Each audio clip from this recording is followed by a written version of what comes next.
All right, everybody. Welcome to the CWO, and tonight we present to you the 1984 movie Fear City. Um, I just recently saw this one, I guess at the end of last month on the Criterion Channel, and this is a Abel Ferrera film. Who he did uh, King of New York and Driller Killer, Miss 45. Um, King of New York. So this has Tom Berenger, Melanie Griffith, Radon Chong. Um, there's boobs and bush. It's a good family fun film. Oh, um, one announcement: Juno couldn't be with us tonight. He had to do some reshoots for the Cobra film that's coming out next year and stuff. So wish him luck with that and everything. Yeah, he's So really tied up with that right now. yeah. Reshoot for a bitch, and dealing with shitty Walmarts. So anyway, yeah, the trailer for this was got some a lot of nudity, which doesn't, bother me, but since, some people out there don't like us, I didn't really want us to get stomped with anything, and that includes YouTube too. So I had to do some editing, but I think I shaved about 20 seconds off of it, and I think I did okay. So we're gonna, start off with that. New York City. Open 24 hours. Here, but the girls belong to Matt Rossi. Bijou, rebook Bijou at the Latino.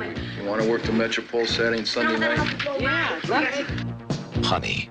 Honey works at Mike's 9 to 1, Friday and Sunday. Ruby.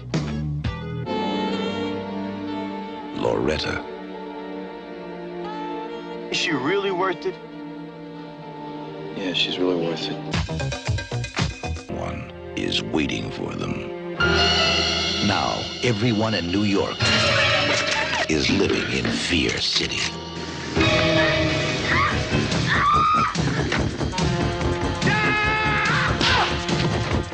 Getting your rocks off and homicide out. You want to tell me about the little girl who got hurt last night? The one that works for you.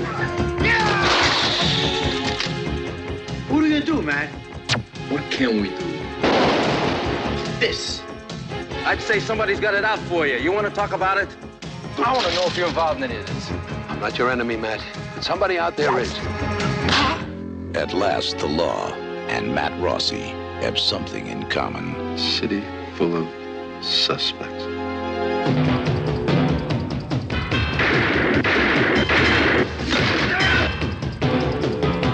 Tonight, no one sleeps in Fear City. Tom Berenger is outside the law.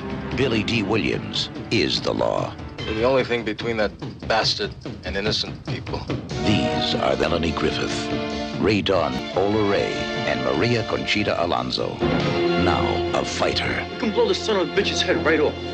Must think like a killer and make his stand in the streets of Fear City.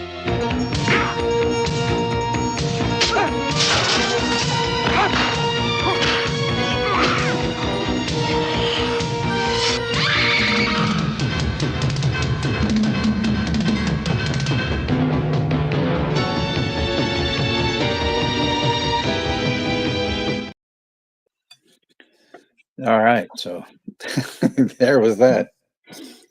Good evening, everyone. Yeah. So I cannot reply in the chat, but I can read the comments. So All right. hopefully everyone's doing well tonight. So I'll do roll call. We've got Chester, actually, I guess he had to leave. He said he wasn't feeling well, but Chester Franklin was here. We got Zodiac, Jimmy, Rosalia, 71. Alan's here. Let's see. Honky Digital's here. We have P. Rich from the Hatchet Boys, Sailor George, Honky Digital. I might have mentioned him before, but that's okay because he's our favorite honky. Ginger Ninja, Sailor George. We've got Ryan here. We've got Jen here from Villainous Vixen, Kal-El Daily. So yeah, we got a good crew in tonight and everything. So yep. I see Sailor Outlaw's here too. What's up, George? Yeah. So thank you all for coming out tonight. It's always appreciated. I also want to give a shout out to Todd Christian for always catching the streams at a later time and leaving his comments. He's a good dude. Yeah, I'd have to say he's really up there as like one of the most interactive people on here, in my opinion, which is definitely a good thing. But yeah, for those. Oh, go ahead. Go ahead. Well, for those, you finish first, and then we'll. Okay. Well, I was just going to say, for those of you that missed it last night, Juno's been really busy, but I was going to play the trailer, but go ahead. No, I was just going to say that tomorrow night we're going to be streaming with Jen over at Villainous Vixen. We're going to be streaming on her channel. I believe that's going to be 8 p.m. Eastern Standard Time, but I'll share that out when we go live and everything, and we'll see if Juno has time to join us, but I guess as of right now, it'll just be us three and maybe Juno.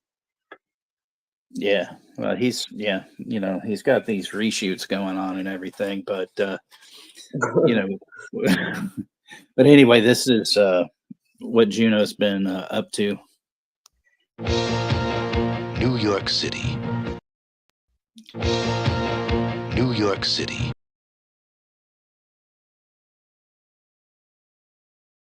Society is breeding a new kind of criminal.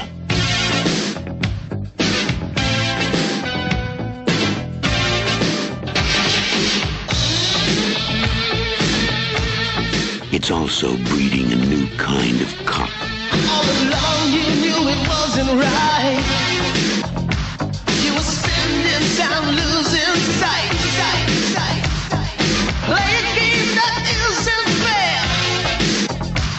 And your partner's left standing there. At least you know you dream alone. Sometimes feel your heart's made of stone. As you try to move your adjustment right, but you feel it, you still try to fight. Then you got to feel the heat, feel the heat. As you feel the time is turning, then your mind just starts to feel the heat, feel the heat. As you feel the time is turning, then your mind just starts to feel the heat. This is where the law stops, and I start.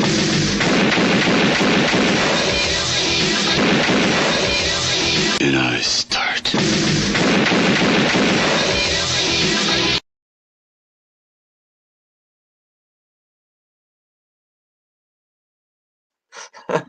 Damn, I can't wait when that comes out. That's way better than it probably should be, man. Like, as soon as you see him, like that scene with the toothpick and everything, it's just like, fuck, man. That's good stuff. Definitely gonna have fun with that one for a while. I mean, he got to have some action in there, and I'm proud of him, for that. Well, we're always proud of Juno, no matter what. I'm sure eventually he'll make a full-length feature film with all three of us in it. So, we'll see. Yeah, maybe he'll get us into like a Three Stooges episode or something.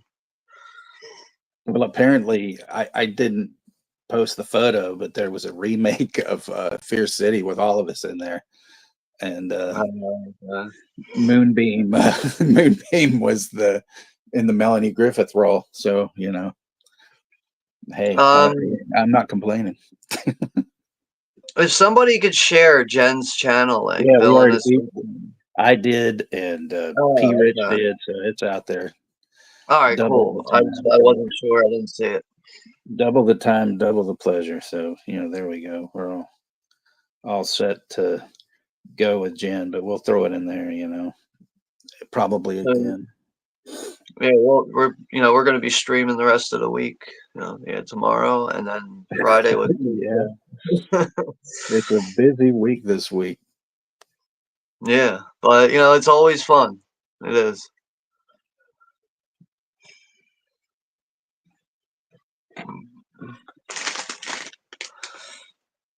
But yeah, this is a first time watch for me tonight. But this is a movie that I've been wanting to see, and like I was telling you, it's just something I kept putting on the back burner and just never got around to. But glad I'm finally going to be watching this one. You have to go to a Look movie and watch this movie called Strange Darling with Kyle Gardner, and it's got Barbara Hershey and Ed Begley Jr. and a couple of cameos. Wow, it's right up our alley, man. You'll really dig that. Good stuff.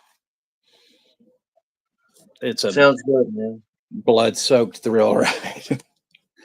Because we're savages, as it always, people tend to believe that we are.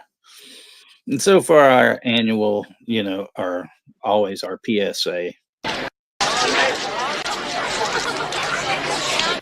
Ladies and gentlemen, in order to achieve an R rating today, a motion picture must contain full frontal nudity, graphic violence, or an explicit reference to the sex act.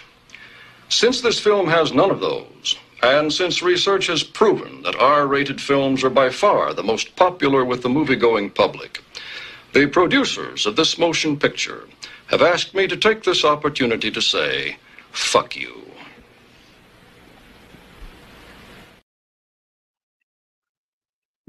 Yeah.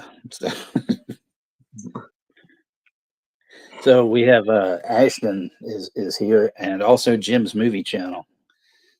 Yeah, I see Jim's here. It's good to see Kale's here. I haven't seen Kale L. Daly in a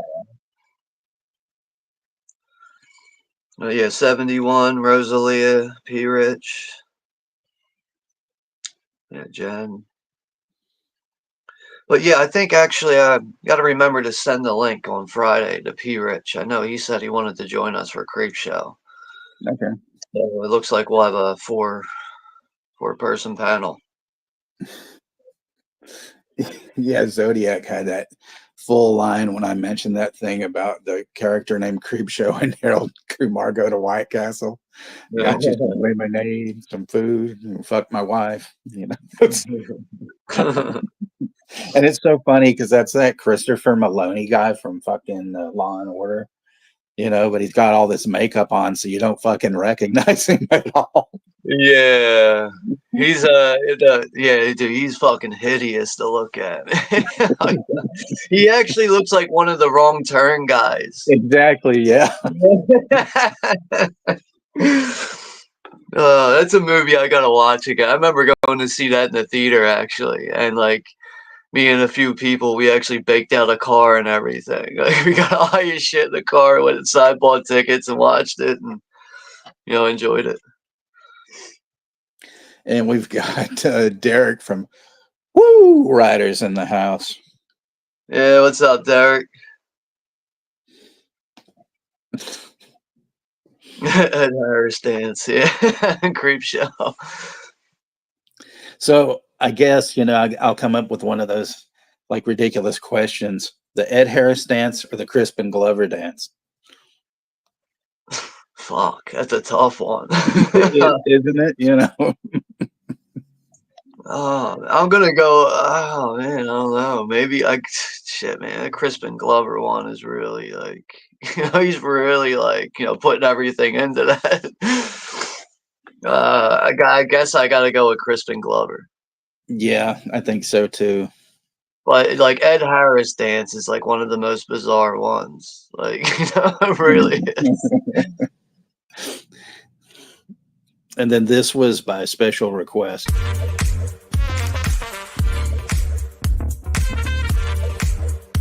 woman comes up to us, and I swear, "What do you want to drink? What do you want to drink? What do you want to drink? What do you want to drink?"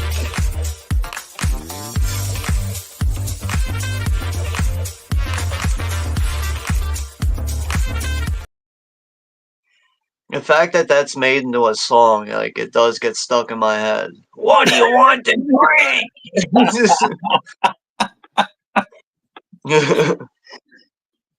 It was like the last time, like, we had a stream and you played that. It was like it did get stuck in my head. Like, what do you want to drink?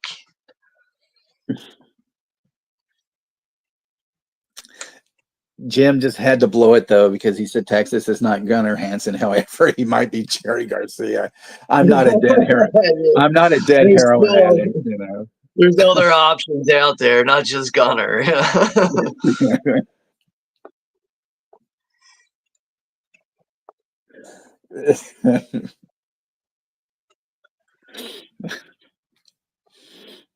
And P. Rich, anything but Queers Light. So yeah, there we go.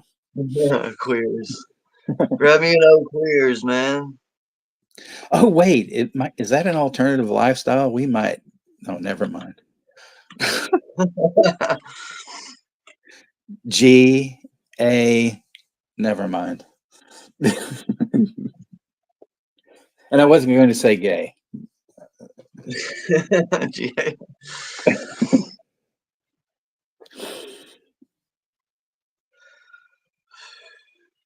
But right. So anyway.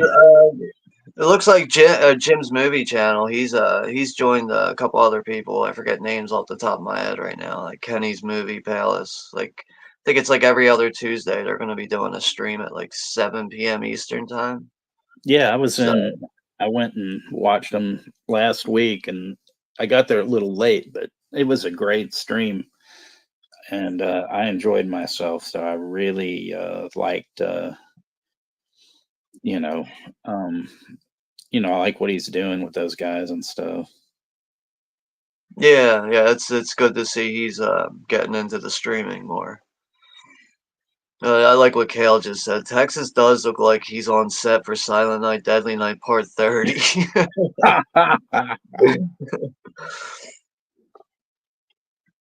Yeah, talking movies with Sean, Kenny, Jim. Yeah.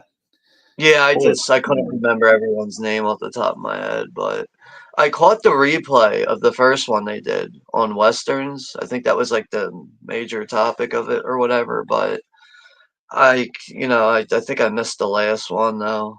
Like I keep forgetting about it, but I got a reminder on my phone now. I think the next one's on the 22nd. Yeah, if we can find get that link for them, I'd be, I'll put it up there, or somebody can put it up there. Yeah, I can only read the chat. I can't like access anything, right? I would do it, but yeah. I still can't find my tablet. It's somewhere in this house. And the battery's probably dead on it, which makes it even worse. So like I definitely can't locate it now. So I don't know. Hopefully my tablet pops up at some point, because this one doesn't allow me to see the chat. I can only watch the stream through this. Well, like Lily probably has it right now. Yeah, she's playing dog games on it. She's probably using it. It's like, well, he's not using it. This thing's warm. I'll just lay on it. But yeah, there was this other thing that Johnny had come up with, and then I put a little thing together.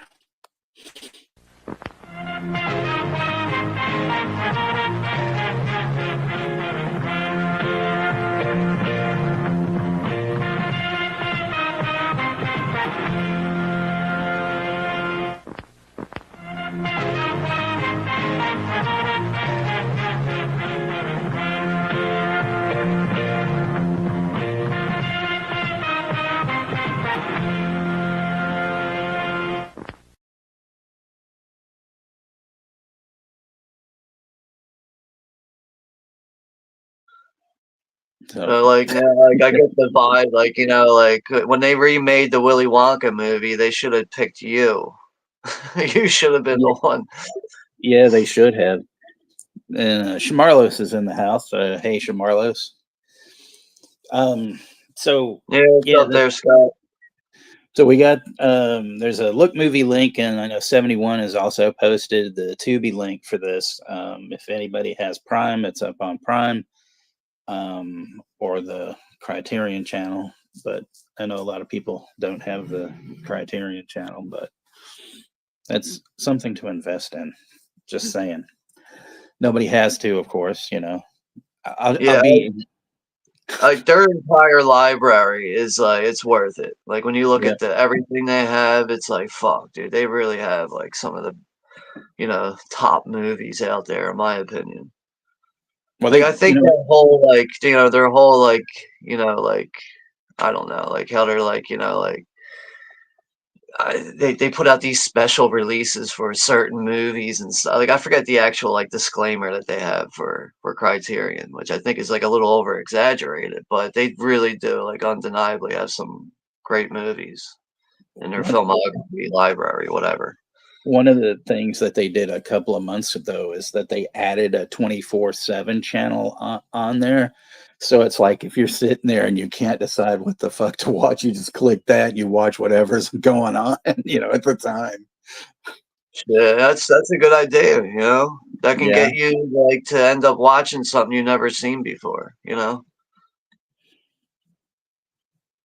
So yeah, there's always that good stuff. But all right, so Kale's saying, Sean, can we get a Return to Sleepaway Camp movie upload, sir? Yeah, I can get it on the channel. I'm not a big fan of it, but I can get it on there. Well, you know, let me say that. Like, let me try to get it on there. I got to search for it first. But yeah, you know, I'll give it a shot and see if I can get it on there. And then the tricky part is, you know, like after you upload it, you gotta wait like 10 minutes to see if YouTube's okay with it. So it's like a couple barriers there, you know, when you upload movies. But yeah, so if everybody is, you know, want to get yourselves ready, we'll get this thing going in a couple of minutes. Yeah, I've been working on some more bunch of those photos, and I made some of me eating spaghetti in a Italian restaurant while there's an alien invasion going on, and car accident, and, you know, all sorts of things. And I did this one where I'm like, you know, standing on the streets on like 42nd Street, and I looked too emaciated. So then I said, you know, I want to be muscular. Then the fucking thing makes me like I'm all fucking steroided out. I'm not wearing a shirt, and I'm like, holy balls, you know, what is this? You know, and then there's one where I'm wearing a jacket or a vest and everything, and I'm looking at it and I'm like, Jesus, my package is actually bigger than my real package. Well, I guess I could thank it for that. You know, just like, hello there. You know, like, silver lining, you know. Yeah, yeah, you know. And then, you know, I sent one to 71, and I said, "Hey, look, there's a lady boy standing beside me." You know, you know. And we were laughing about that. It was like, what the hell? I'm not in like Taiwan or some fucking place. Like, what the hell? But yeah, if everybody's like ready, we'll do like the countdown and all that. So just give me 1 second. I just want to get this paused. I want to get through the ad, the 10-second ad first. But it looks like this movie's what, hour and a half? Yeah, about an hour, 36 minutes. Okay. Give me a couple seconds here. All right, I'm good to go. Whenever you're so good to do the countdown. Everybody in the chat, you guys ready to go?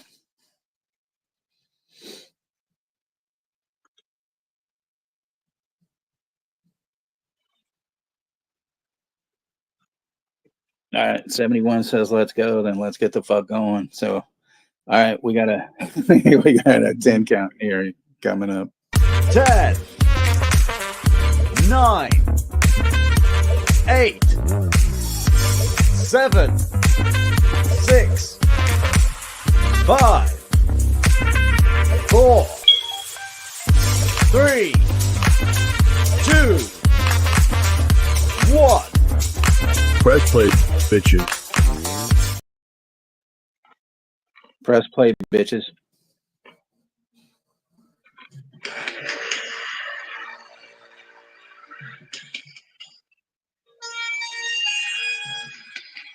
Who directed this? Abel Ferrera. Oh, right. Yeah, that's right. I forgot. But you know, I wouldn't mind doing a watch party for Miss 45 sometime in the future. Like that's definitely a big movie for me. The thing that blew me away the most about this was the fact that Melanie Griffith was in it, and also Radon Chong, and then Maria Conchita Alonso's got a small role in it, and also Ola Ray, who was in she's the girl that's with Michael Jackson in the movie theater in the Thriller video. Right. You know. You also got Billy D. Williams, too. Yep. But I see Gizmo's here, and also we have Brooke Scarlett, too. What's up, G-Man? Hello, Brooke. Noguchi's, I'm loving it. That's your boys.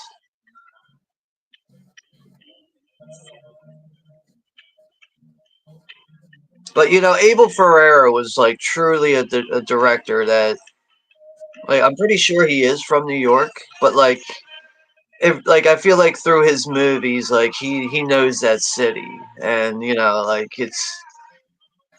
I don't know, he was really like at the same time he was like really like one of the most like true guerrilla filmmakers, you know, like somebody that would just jump on scene and start filming something regardless of what's going on in the background. But I mean, like I'd say like I think like his like if I'm like look at like all of his movies that I've seen, like I think Bad Lieutenant and probably Miss 45 are probably among like my favorites from him. And then also David Johansen, you know, has that song, this opening song, New York Doll. And then of course he was in the movie in the band New York Dolls, you know, and stuff.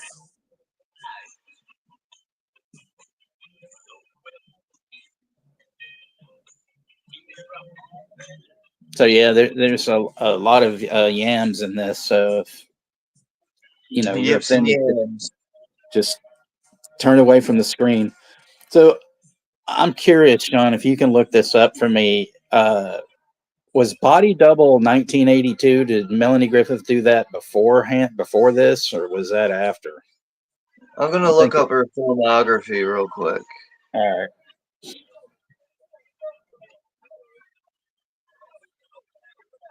This is a really cool intro to this movie. Oh yeah, I already see familiar faces in this, like you know, like familiar people where you don't really know their name. Right.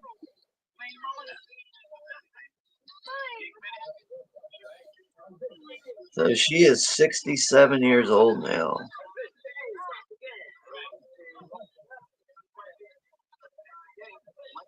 You said Body Double. Yeah. 84 was Body Double. And then Fear City was the next movie. Okay. Fear City was her next movie. So she came right off of Body Double, though. She came right off of that, which I think is like probably where she got, you know, some notoriety from, you know? Yeah. But it seems like Fear City just kind of didn't get the recognition it probably should have got. Or at least that's the vibe I get off of it, because I don't hear people really talking about this movie. No. Apparently, she's also in that movie Cherry 2000. Yep, yeah, I remember that. 87. She's in Working Girl. Oh, yo, you know what movie I forgot? I bought this on DVD like back in the summer at the flea market. They had it brand new in the shrink wrap. Pacific Heights. Yeah, with Michael Michael Keaton. Yeah. Matthew Modine, right? Yeah, right. But like looking at her filmography, man, she was really in some bangers, man. Yeah. And then this guy, I don't know his this character actor, I don't know his name, but this Italian guy, he's not wearing a wig or anything in this, but Yeah, he's from The Godfather too. no. Okay.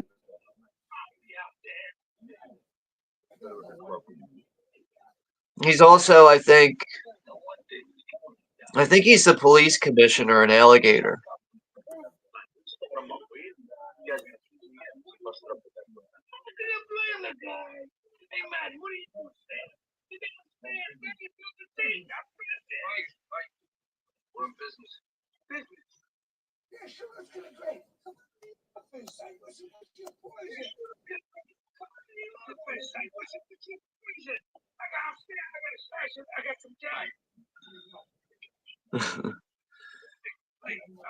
Hey, what's up there, Russell Collier?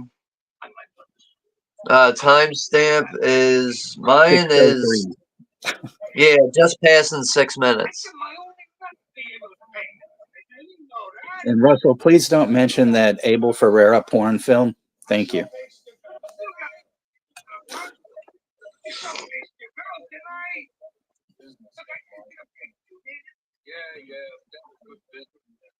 Like when I look at Tom Berenger, he's been in a lot of good movies, but I still think his best performance is Platoon.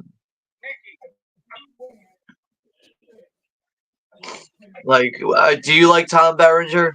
Oh yeah, fucking love Major League. I think that movie's awesome. Yeah, he's in a lot of good ones, but I really think Platoon is like his really like his performance in that I think just really stands out above everything else he's done. I mean, for me personally. I mean, my favorite line in fucking Major League is "Stay away from Susan. Suck my dick."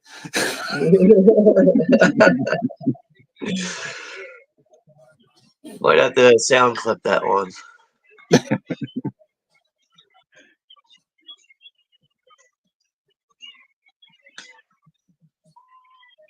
Yeah, we get some full yits here. Fuck, man, some great New York boobs. See, and this the one in the blue shirt walking down the street. That's Ola Ray. She was the one that was in the Michael Jackson Thriller video. Yeah, she's actually good in that. Like when I was a kid and I used to watch that music video, man, that shit scared the fuck out of me, man. Now my dad used to I used to annoy my dad because when it was over, I would rewind the tape and he would be like, "We gotta watch this again." The one thing about this thing too is that they reveal the killer. He's not some a-hole in a mask or whatever. So the whole time you know who it is. It's this fucking goof. That well you'll see. That was the only kind of concept of the thing that I don't like, but we'll talk more about that as it goes along. Yeah, I mean, like when I look at that scene there and like kind of compare that to Miss 45, where like the guy that's, like the actual rapist in that, like, he's going around looking for any good looking woman and, he ends up grabbing this girl, but he has like one of those masks on where it's clear, but it makes your face look all foggy and distorted or whatever. So like, Abel Ferrera, in that movie, he's got a mask on the culprit or whatever. But in this, he's not focusing on that. And then, and then of course he did Driller Killer as well. Yeah, which was apparently that was like a student film. Like he was still in film school when he made that. Bad Which, I need to get a better copy of that. or That's like, Gizmo. yeah. What? Sorry about that. No, I was just saying, I need to get a better copy of Driller Killer. I only have it on DVD, and it looks like shit when you're watching it. Now, this guy Jack Scalia, like I know he was in some other stuff, but I could be wrong, but I kind of just remember him maybe as like a soap opera actor or something, you know.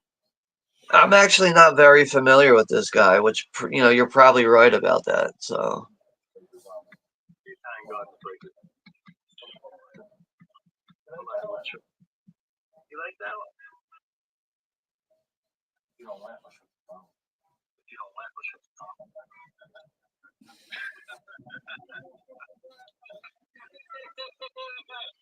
You know what's a Tom Berenger movie I have on Blu-ray? It's actually a Ridley Scott movie.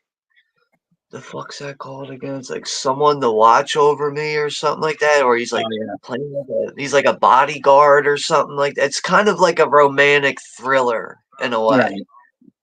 But like I remember buying the Blu-ray at Walmart because it was like seriously, it was like $5.99 or something like that. And I was like, ah, it's a Ridley Scott movie. I'll buy it. I still haven't watched it. This is really weird on mine. Like on the screen right now, it seems kind of washed out, like it's all kind of pinkish and stuff looking. And when I watched this on Criterion, I mean, it was like pristine, you know. I mean, I'm not that I'm complaining, you know. I'm just saying it's weird though, because you would think you'd have kind of like the same print or whatever, you know. Yeah, see, one thing you do have to consider with Look Movie is a lot of the movies that you're watching, the quality actually runs between 480p and 720p. Like, I'd say like the only shit that you're probably going to get in HD is like the new stuff, like the newer movies that just come out. Right. But like a lot of this older stuff really isn't like high definition that you're watching. What's the timestamp? Because this thing paused on me. Okay. Yeah. 12 minutes.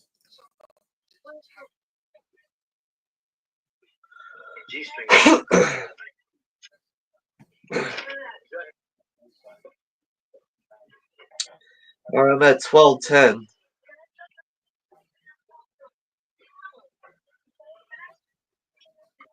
But yeah, you remember? I don't know if you ever seen a Tom Berenger movie called Sniper.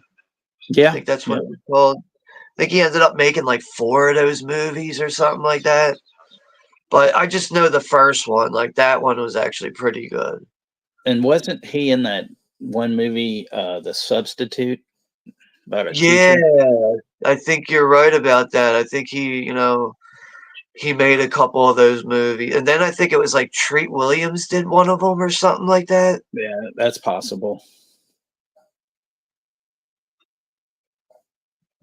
So P. Rich is saying that Alien Romulus was a disappointment. So like, I've heard more positive things about it. I still haven't seen it yet, but I've heard more positive things about it than negative. But I mean, I don't know. We'll see. I'm probably going to give it a watch sometime soon since it's available on Look Movie now. And also, The Substance is on there. Absolutely, Gizmo. He said he found a reason to watch this movie. Yeah, I liked Romulus. I didn't think it was bad. Yeah, Juno said he liked it too.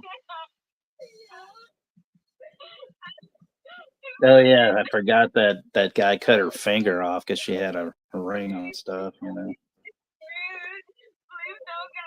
know.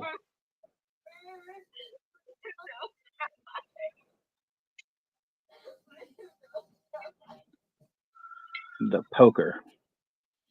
That's the one that everybody is really hating on, you know. Poker 2, Electric Boogaloo.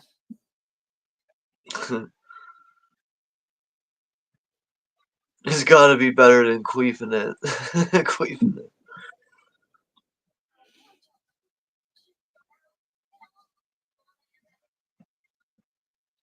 Wailing Queef Yutani.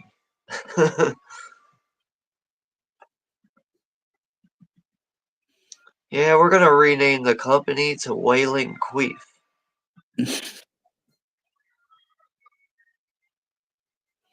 Thanks for calling the Starlight Talent Agency. We got a lot of broads here. We got a lot of bimbos. It doesn't matter who. Whatever you want. Just say it. We'll send them out to the club. Oh yeah, that's right. Oh, Berenger. His character was like a former boxer, and he killed this dude or some shit. So he's haunted by that, you know. So that's his basis of the fucking character, you know. Yeah, it looks like he suffers from like flashbacks from this incident and stuff, which is yeah, obviously hasn't a major effect on him. Gizmo gave it a 2 out of 10 in Alien Stars.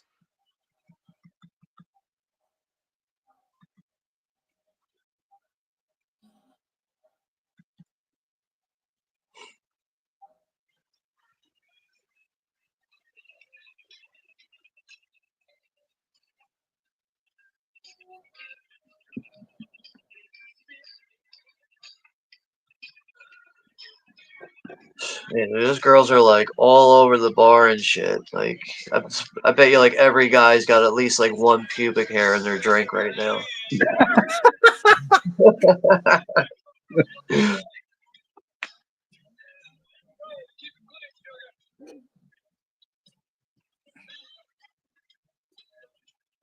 Alan had mentioned if he goes after this, you know, movie, should we go to the Mitchell Brothers or Market Street Cinema?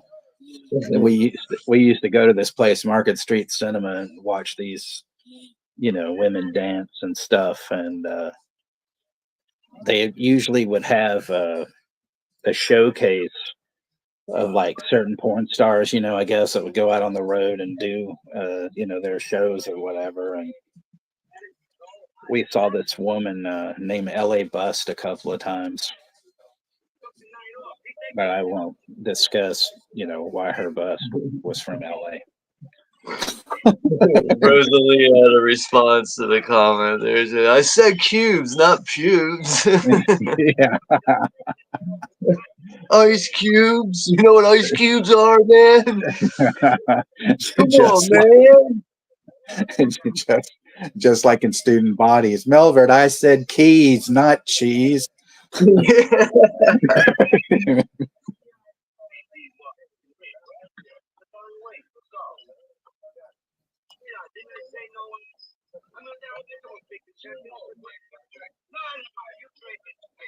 This one guy's he's on The Sopranos. This old guy here talking with the smashed nose. Looks like his nose has been smashed in. Right.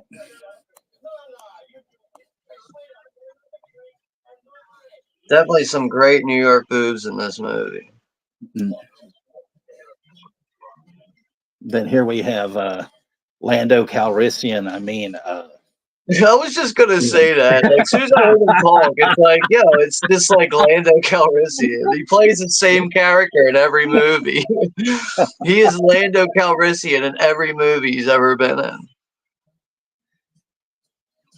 I mean, that's probably why people didn't really cast him in their movies.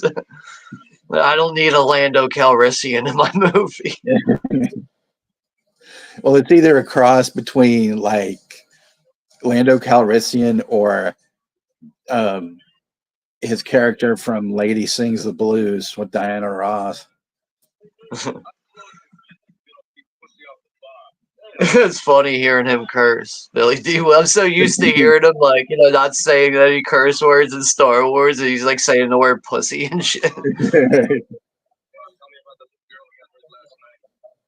What did I tell you about keeping that pussy on the table? Pussy off the bar, but there's no cats. So what the fuck's he talking about? You know? Lando Calquifian.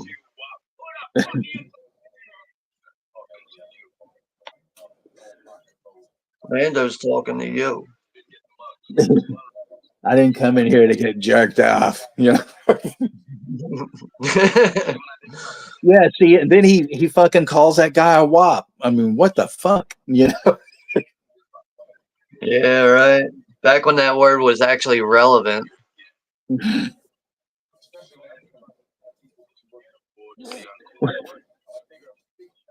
It's just okay. There's a tattoo shop here, and it's called Dagos, and Dagos is a fucking slur. Dago is another slur. And so this friend of mine and I were driving by it, and I'm like, "What the fuck?" I go, "That place is called Dagos," and he goes, "Yeah." And I said, "Who the fuck would, you know?" And he goes, "Oh, that's his name." And I'm like, "You got to be fucking kidding me!" And he goes, "No." And he goes, "And don't ever go there because he's a shitty tattoo artist." And then even Jimmy confirmed it because he was like, "I knew this girl who went and she had this tattoo and it was really bad." She said, "He goes, where did you get that?" She goes, "Oh, at a place called Dagos." And I'm like, "Ah, fuck that dude," you know. Rose said Lando strip Cal Queefy. Or just totally change his name to Landing Strip. Landing Strip Calrissian. You motherfuckers stop calling me Landing Strip. Said it again.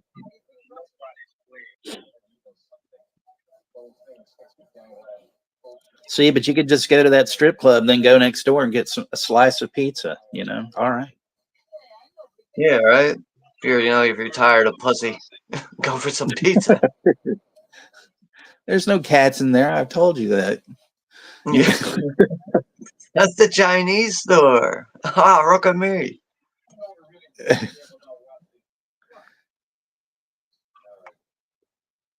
He's arrogant. See, he totally said that like Lando Calrissian there.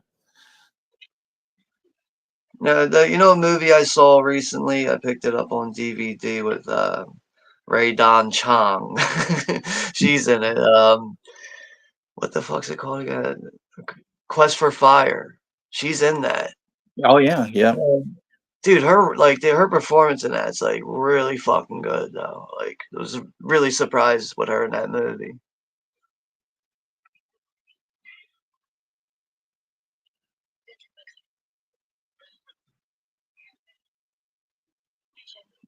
Yeah, Russell, I've seen that, and it's been a long, long, long time ago. Betrayed.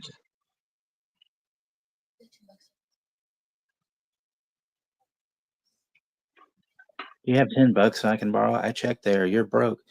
It's like, well, that was a cheap date, you know.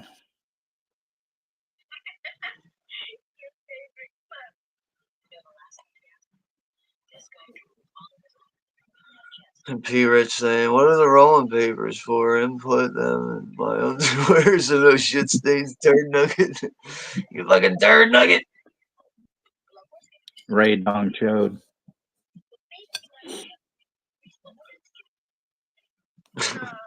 Ray Dong Chode. Ray Dong Chodong.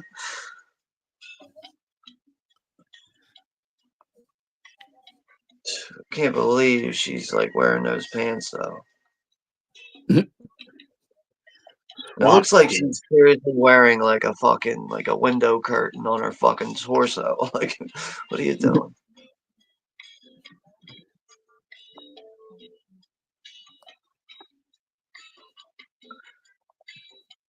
The artist formerly known as Ray Dong Chode.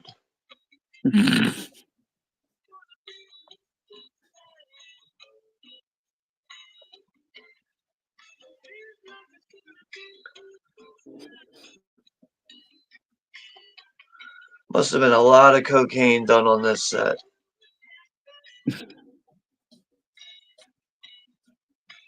You know, growing up, she probably didn't have to worry about not finding drugs and stuff. Like, I know Abel Ferrera. Apparently, he was a cokehead. He talks about that shit when it's long out of print now, but the current Blu-ray from Miss 45, like in the features, he talks about how like everybody on like film sets, it's like doing coke was like smoking cigarettes. It's just like that normal. This is one of the most excellent exhibits of art that I've ever seen of Melanie Griffith here doing this striptease or this dance or ballet or something of that effect. Well, now I know what to get you for your next birthday. Get you a fold out signed by her with that, that scene.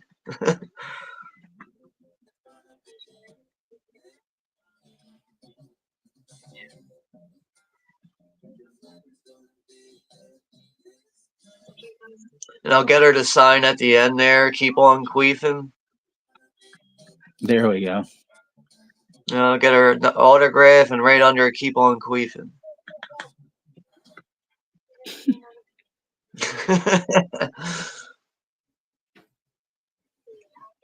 See, I don't know why he's, looking at her lipstick unless he wanted to put some on, Konnichiwa, bitches. Yeah, Lando definitely, he's definitely caught up in the club chlamydia scene.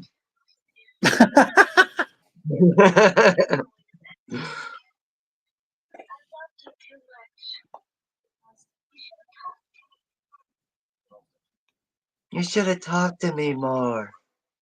I'm fucking Tom Berenger, bitch. You don't know who I am? And that's because we have. You got some kick-ass shit. You got some kick-ass shit. You got some kick-ass shit. You got some kick-ass shit. You got some kick-ass shit.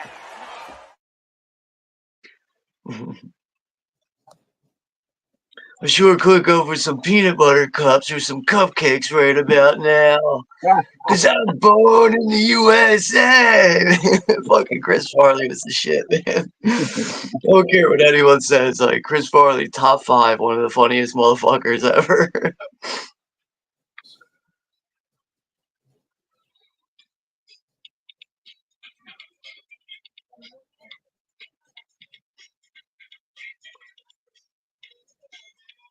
He throws that cigarette out of the car and it goes into somebody else's car on the opposite side of the road, hits him in the eye. There's a multiple wreck. Damn, yeah, I didn't know fucking Ray Dong was fucking getting down and dirty in this. Holy shit.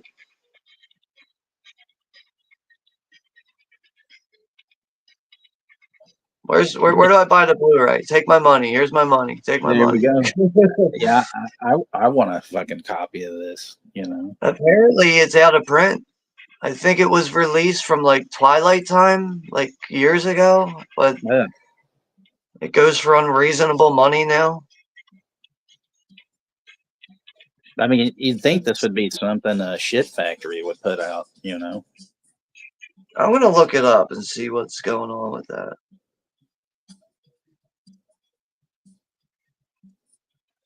Yeah, apparently they did. Shell Factory did release it.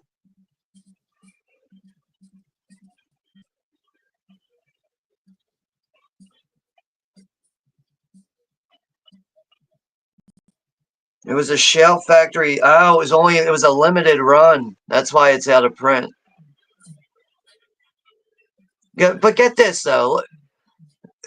Guess how many copies they made? How many?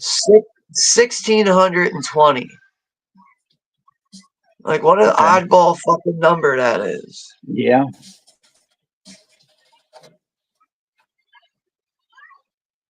But yeah, that's why it's, not really. So it's going for $100. You want a copy of it, it's $100. Ridiculous. I wonder if like Imprint or any of those, overseas labels has it. I don't see any other region Blu-rays besides this one. Like, I'm not even finding a DVD. So see, here's after she gets off work and she's dressed like a, almost like a nurse or something. Then this nut job just fucking straight raises her over the, on her forehead so she can't fucking see. She's got this crimson mask, Yeah. Yeah. So and then he's, like slicing and dicing her, like while he's doing, these ballet moves and shit, Yeah, like it's very like I don't know, just the look of it, like being in the subway like that. It's like very reminiscent of like the one scene in Maniac when he's like hunting down that blonde-headed girl and she like hides in the bathroom or whatever. It's like in the subway, but yeah, like I like that this movie does have slasher elements in it. It's not just a straightforward thriller. Right. Like speaking of that,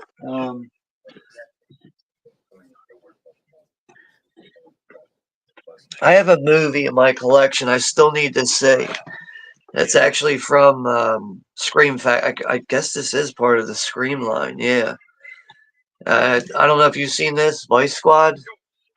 Oh, fuck yeah. I used to watch that on cable back in the day a lot. But yeah, like I know like at some point it's like, this Vice Squad gets put together to like hunt down this pimp who's like he's like killing like the women that work for him and shit, like the ones that disobey him and shit. Yeah, they put a Vice Squad together to try and hunt him down. Which Wings is played by Hauser. Wings Hauser. Yeah, we said it at the same time. Jinx. But yeah, Nina Blackwood, who was this MTV VJ, she's in that. He beats the shit out of her and stuff, which is totally fucked up. Like since we said his name at the same time, you're gonna hear tomorrow. Wings Hauser dead. Oh, don't even. His son Cole Hauser's a really good actor too. Yeah, like one movie I actually like him in is Pitch Black with Vin Diesel. It's a good sci-fi action movie from like '99, I think it was released.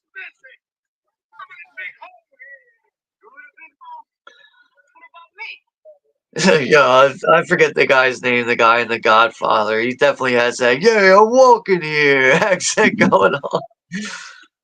Seeing Playland was right across the street, man. We should have gone. Yeah, I mean, I would have went. I would have fucking, dumped out my banking account. The one thing I love though about these movies is just, trying to see what's on all the marquees and stuff. I just think that's incredible.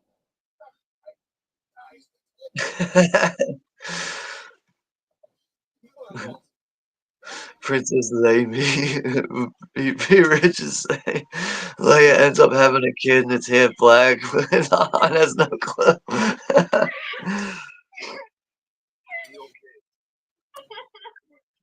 What's up there, Alan? I didn't see you there in the chat, but yeah, good to see you here. See, Alan was around when there was a lot of the, this stuff going on before he moved to California. Okay.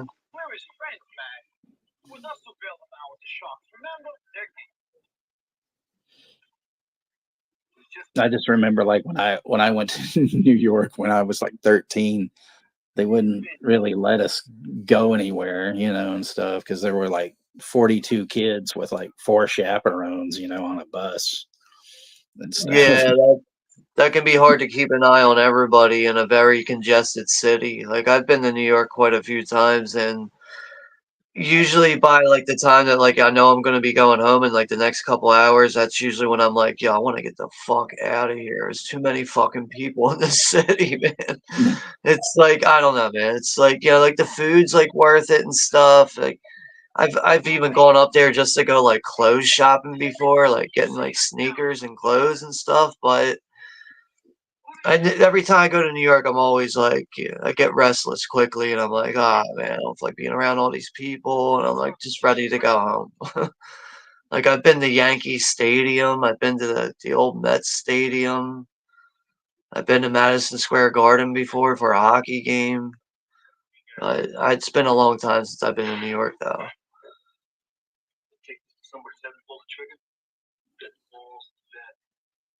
We went to like this one place called Stars Delicatessen for lunch one day because we were only there a couple of days because we were touring the East Coast.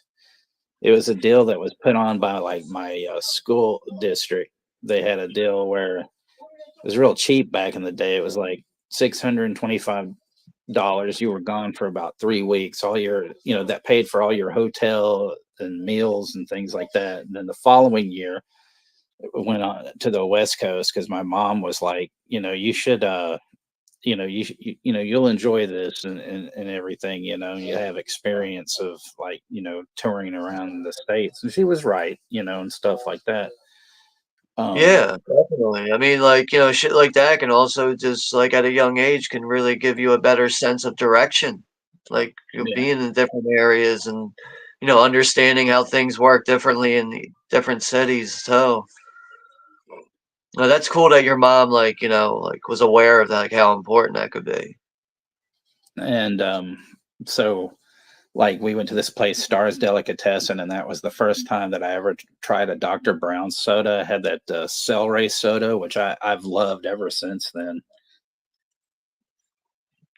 It's like fucking Sprite kind of, but with a hint of celery taste to it, but it's good. Most people are like, ew, that sounds horrible, but it's like really good.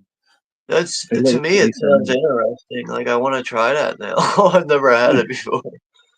Yeah, it's called like celery. It's really good. What is it, like a fucking kid with Down syndrome trying to say celery or something? Like no, I guess they just called it that, So right.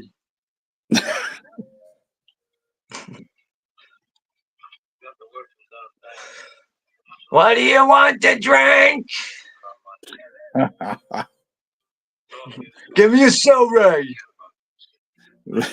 But Alan said he lived in the burbs and he took the train to Penn Station and then either walked or took the subway to 42nd Street or whatever. Or the light rail or whatever. Yeah. Like I'm about like where I live. I'm like right on the border now of Philadelphia. Like I grew up in Philadelphia, but now I live on the border of like where the suburbs is.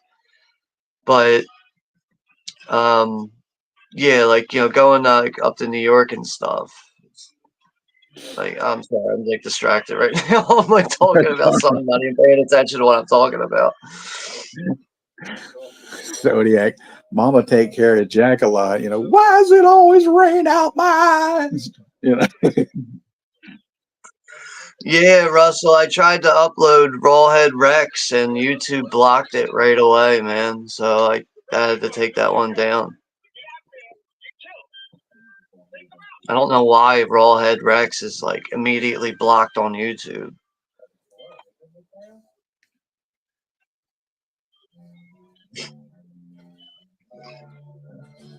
It's a movie called Snow Honeys and then another movie called Doing It. All right.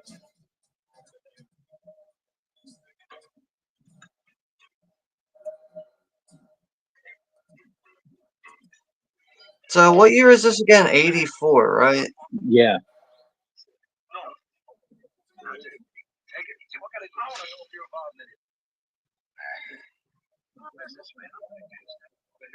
Like I still think to this day, like, like with watching a movie like this tonight, like I really think it's like Charles Bronson and Death Wish is like really one of the movies that get thrillers out there. Like,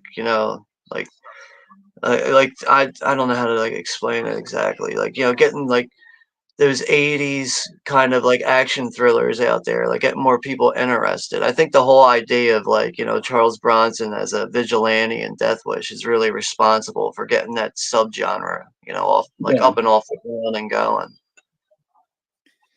So this guy right here, this older dude, that's this comedian who's a comedian and an actor named Jan Murray, and it's weird to see him in like some kind of role like this, I'm not sure if I'm familiar with the guy.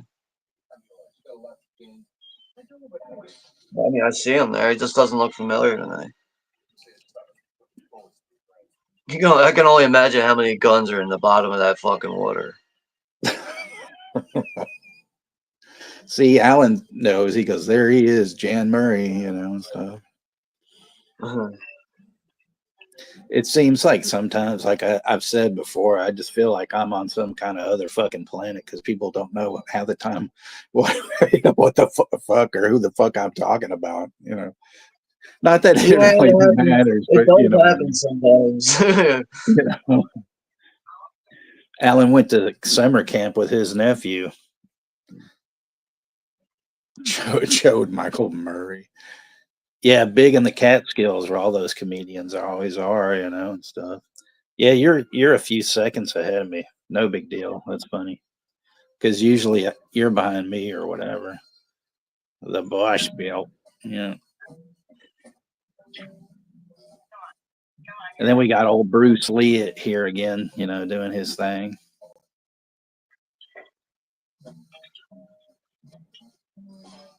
All these scenes, where he's doing all this shit reminds me of Flash Dance, and shit. That's something I haven't seen in a while. Actually, I haven't seen that whole movie though.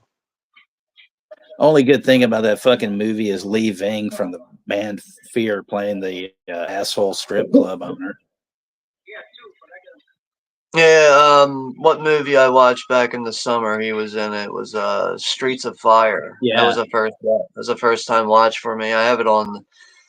I had the 4K from Shell, but when I was watching that, I noticed like he actually had a big part in that.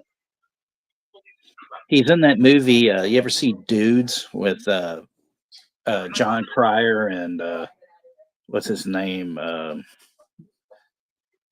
That's in a lot of the Rob Zombie films. He's the one that played Grandpa Munster in that Munsters film, which I still don't want to see. But fuck, I can't remember his name. The tall guy with the teeth. Is that who you're talking about? No. I'll remember. It'll come to me. Yeah. He's in a lot, but he's in that movie Dudes with John Cryer. Flea is in it, and Lee Ving's in there. Yeah, I don't think I've seen that one. It was one that Penelope Spheris did. I think she actually did it after Suburbia. Yeah, either after Suburbia or that other one, that the boys one that she did. The Boys Next Door. Okay. Yeah, like I mean, thanks to you, I'm becoming more familiar with like, her films and like how like a lot of her films are like really like cult classics at this point. Daniel Roebuck, that's the guy. See, I told you I'd remember it at some point. I just had to think about it. Yeah, you just got to go through the fucking, memory bank real quick.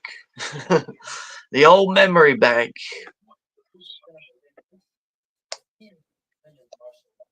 Yeah, Dudes is a pretty cool movie, though.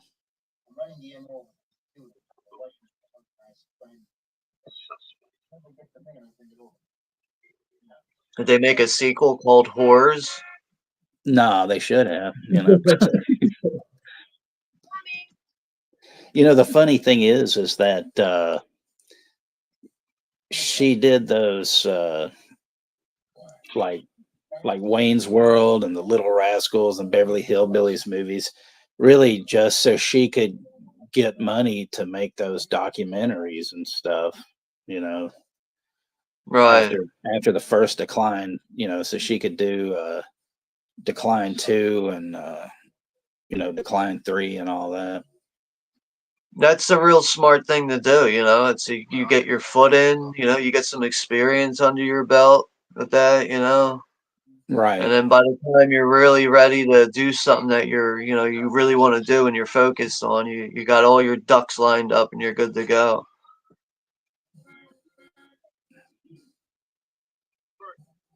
Got all your ducks lined up. And there's Maria Conchita Alonso. She's in a really good movie. I think it's highly underrated because nobody talks about that one anymore. Moscow on the Hudson with Robin Williams and her. I don't think I've seen that. It's where he plays this Russian. A bunch of like these Russian guys come over, and they're part of like don't remember if they were a ballet, some kind of deal. And then this friend, one of the guys that he's with, tells him he's going to defect. And so he's like, oh no, don't do that. Don't do that. And then it kind of switches roles because he decides at the last minute, his friend decides, okay, I'm not going to defect. And then Robin Williams goes, I defect. I'm going to defect, and stuff.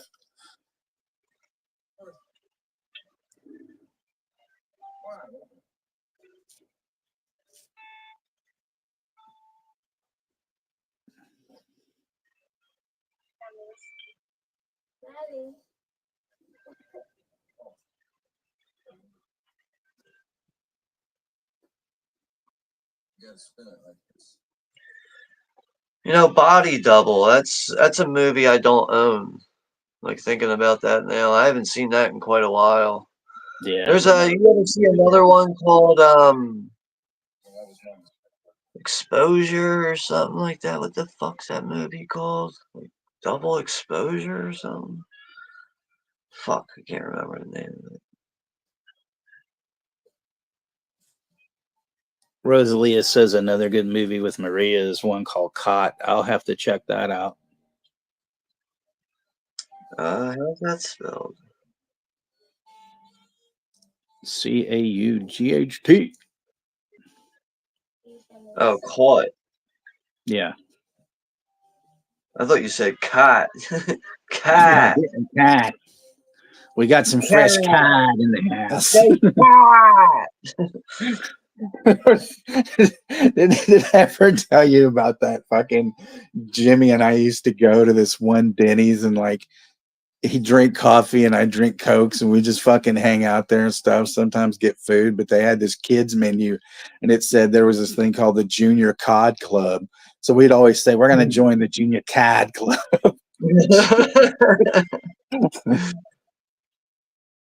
So it looks like that movie's from '87. Okay. But yeah, it looks interesting though. Caught. Cat. I don't want to talk about my experience with Caught. Johnny's here from the Wild Guys. What's up, Johnny? I was just gonna say that, Yo, is that what's her name? Fucking Elizabeth Pena? Is that her name? Am I thinking of the wrong actress here? Am I thinking of the wrong? It's Maria Conchita Alonso in this one. Yeah, that's her name. I'm thinking of Elizabeth Pena.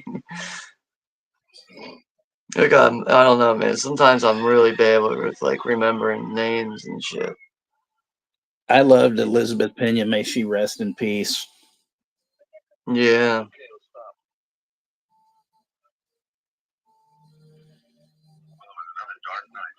She's so fucking good in that Lone Star with Matthew McConaughey and Chris Cooper.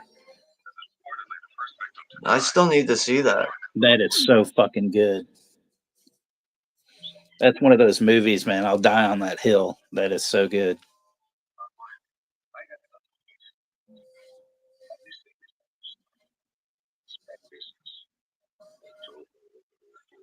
Yeah, we are on 48 minutes into the movie now. Give me a minute. I'll be right back. Yeah, Down and Out in Beverly Hills. That's a good movie.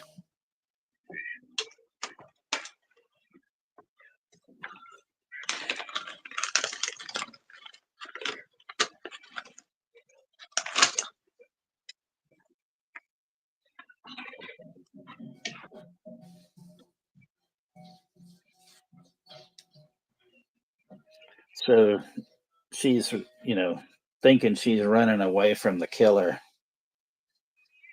And there's this old geezer, climbing the stairs, Mr. Ebenezer Geezer. But old Bruce Lee's right in her apartment.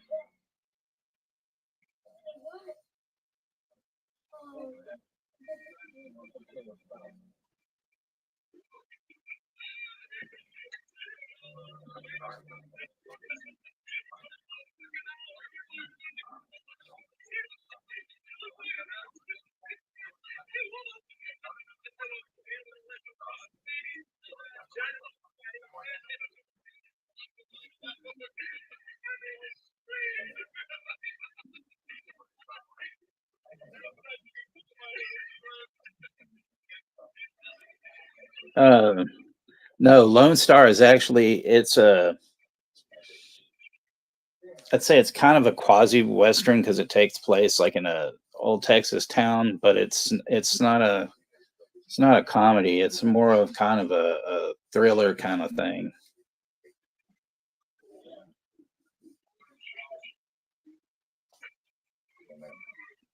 I saw it in like a repertory theater with this like Chinese action film called Beyond Hypothermia, which is excellent. It was a weird bill, but it was worth it seeing both of those. And Beyond Hypothermia, I have a DVD of that. But that's a good one to check out. Hey, Anthony, what's happening, brother?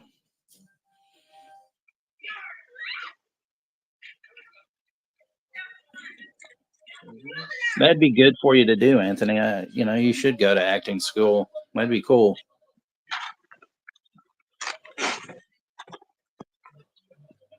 I'm on my way to acting school. Mr. Chobot is here in the house. Hey, what's up, Anthony? I'm on my way to Chobot school.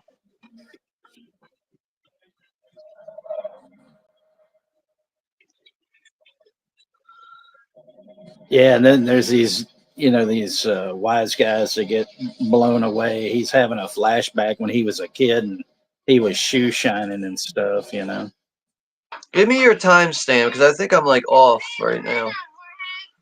All right. It's let's see, 51:23. I'm only a couple seconds ahead of you. I'm like 3 seconds ahead of you. I'm catching up. Yeah, it'll somehow you'll be in front of me by the end of the stream.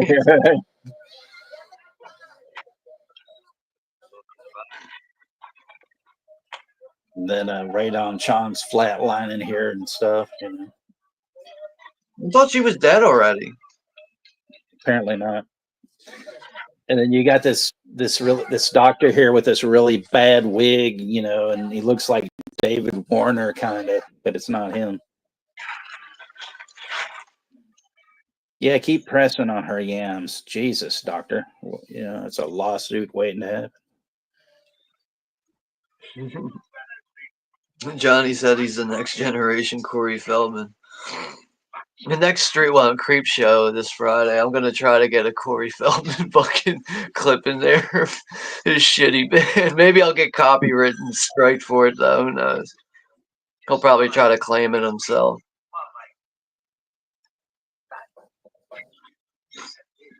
What are you talking about, Russell? He said he watched something last night because he'd never seen it, but Yeah, I'm gonna try to pull up the Corey Feldman dance real quick. From like 10 years ago, he did like this live performance. Like such a douchebag. Oh yeah. So then here's Melanie Griffith. She's pondering the death of Ray Don. So she goes to her old dealer and buys some drugs. Don't do drugs, kids. Even though we're all adults here, don't do drugs.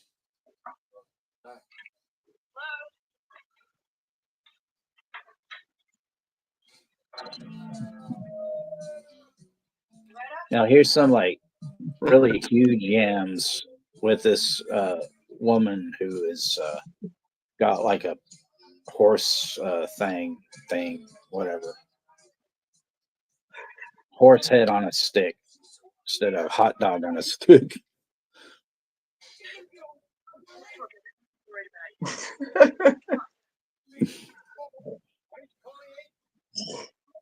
It's Corey Feldman. It looked like he was like dressed like a monk or something, He's probably high on meth. I don't know. He probably thinks that Corey Haim is still alive. He was my friend. I see his ghost daily. I talk to Corey every day. What are you guys talking about? 71 says Tubi is overachieving on ads tonight. I'm sorry, 71.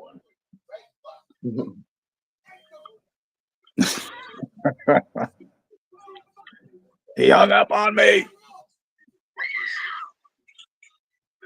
See, that's more your speed because you have more the accent. I'm lost. I'm ruined. You bastards. You know. And then this one chick, I forget who she is in relation to somebody, and then she comes in to check on Melanie Griffith, and she's all passed out because she was all high as fuck. Don't do drugs, kids. So yeah.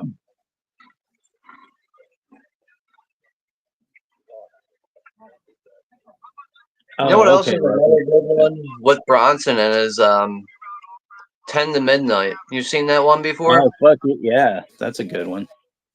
Yeah. No, I didn't see that movie until about a year ago. I picked up that Scream Factory Blu-ray. But yeah, it took me a while to see that one.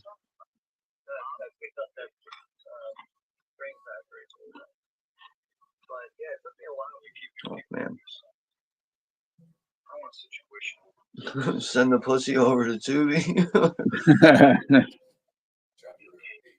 Yeah, 71. Goddamn election ad. You know, another thing is with the election ads.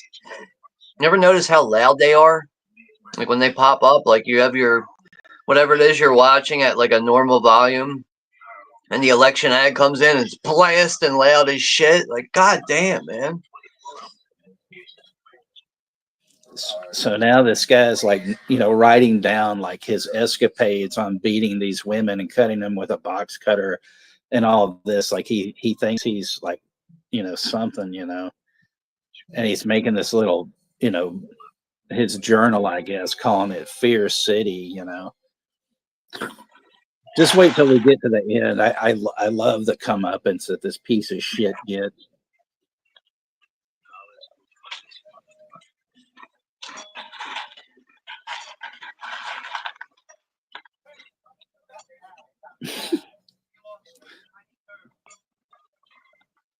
I guess this scene's for the ladies.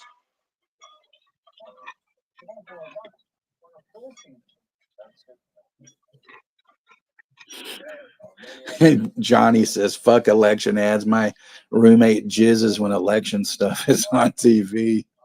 Oh, God. The wait is over. Constantine is coming out in 2025. Russell Herd Chobot is starring in it.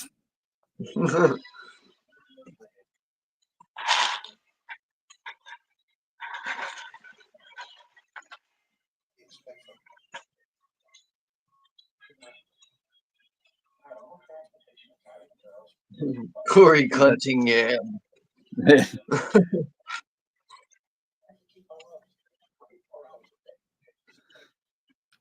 Who's his wife, Alan? So you got all these wise guys, you know, and stuff with Jan Murray trying to lead the herd on them, trying to make a plan, you know, to capture Mr. Bruce Lee. Like, you know, I love seeing the ads where it's like 25-cent peep show. Can you imagine being like a 13-year-old kid with like a pocket full of quarters and seeing that and being like, oh man, I want to go in there. I got all these quarters. Right. Yeah, then yeah, here's the deal for the ladies, you know, I guess, you know.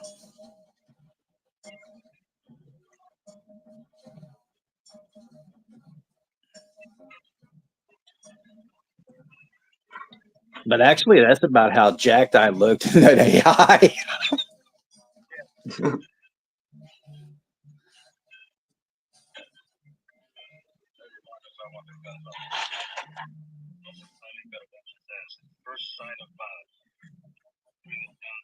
Those big old TDK ads and the Fuji ads and all that shit on those buildings.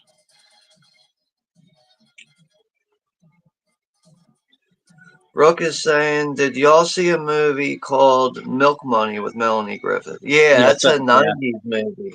Yeah. I remember seeing that. I think I was like 10 years old when that came out. Yep. That's one of Liv Style Rewind's like favorite movies.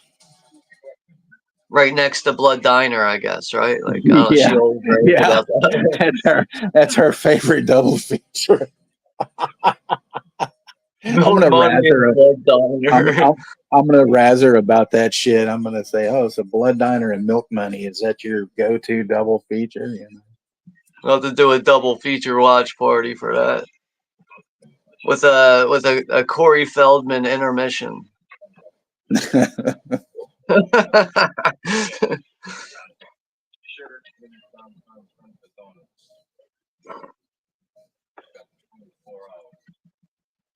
What if they made a sequel and they called it Titty Money? And it's like, once he got his milk money, he moved on to his titty money. Because it's the kid, going to peep shows, and stuff. The guy talking to that girl, what are you doing for breakfast? Well, nothing as of now. You doing you, bitch. Give me a double scotch before I pass up.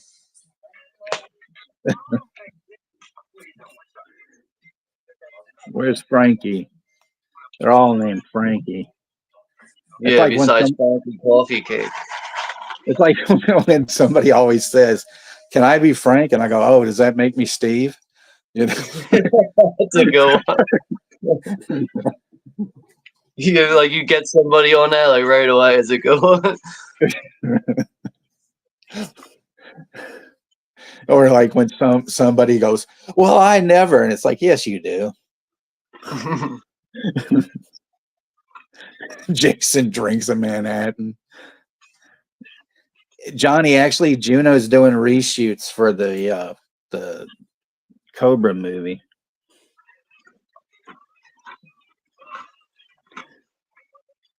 There's this really great Melanie Griffith movie with James Woods called Another Day in Paradise, where she and James Woods are junkies and stuff, and then they take these two like teenagers under their wings. One played by Natasha Gregson, and I forget who the other kid was. He was the kid that was in The Indian in a Cupboard or whatever the fuck it was, and he's all grown up. Yeah, I know what you're talking about.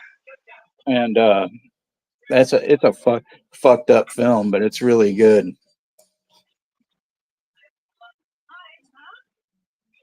That Brett Bledsoe guy's in it, and he says a lot of really racist shit, which I will not repeat.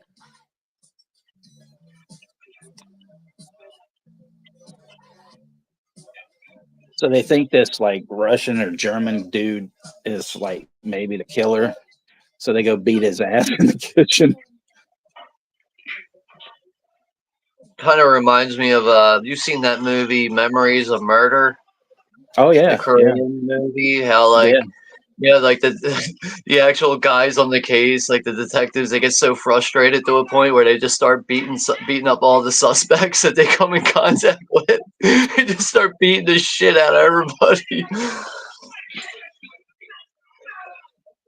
Hey, Yacker man, go clean the fridge. Come on, chop, chop, chop, chop. What the fuck? It's like, all right. But I picked that up off of Amazon with Cooley High when they had a bunch of the Criterions on sale. Yeah, I remember. I think I did get mine on Amazon for like $20 or something. But that's when I finally, like, I heard about that movie for so long, and then finally, someone released it, which was Criterion, and it's based on the first serial killer they ever had in Korea, the first documented serial killer, and like even like by the time that movie was made, like they still haven't figured out who it was. So like the end of the movie in a way like still works. It still makes that story work, even though it took them years to find out the truth of it. Mail Texas a steak dinner. Put extra fucking A1 in there so it's dripping out the corners. Amazon women on the gooch. Women on the gooch. They got this like up in Amarillo. There's a restaurant where they have this huge ass fucking steak, and people do a lot of like challenges on it. But I mean, the thing is like, I forget how many ounces, but the thing is like gigantic as fuck. But you still got to eat like a baked potato and a salad and all this other bullshit too. And if you Jesus. don't finish it, you got to pay like I think $50 or something fucked up. I'd be like, yeah, fight me. I'm not giving you $50. Fight me outside right now. I always watch this guy, Beard Meets Food, his channel, this English dude, but he goes to all these restaurants all over the world and does like their challenges and stuff. And man, he gets most of them. Yeah. I just watched this one recently where he was in, was he? Somewhere here in the States. And he got this big fucking like cheeseburger, like where like you'd get it like anyway, I don't know, these different things. And he got like sauerkraut on it and some other stuff. And I mean, it was nuts. Jesus Christ. You guys ever see Mountain of the Cannibal, Gooch? I mean, I could make that D into an O and then put the D on, put the CH in there. Mountain of the Cannibal, Gooch. See, there's this one, Reform School Russell. That's what it's called. Really, they just put girls under there because they say it, but it's really Reform School Russell. That's what that is.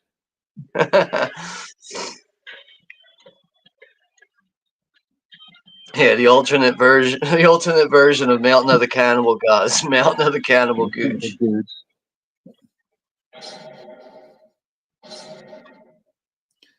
You don't have a lightsaber here, Lando. I feel like that should be a lot. Then another girl gets attacked while Berenger was taking a nap.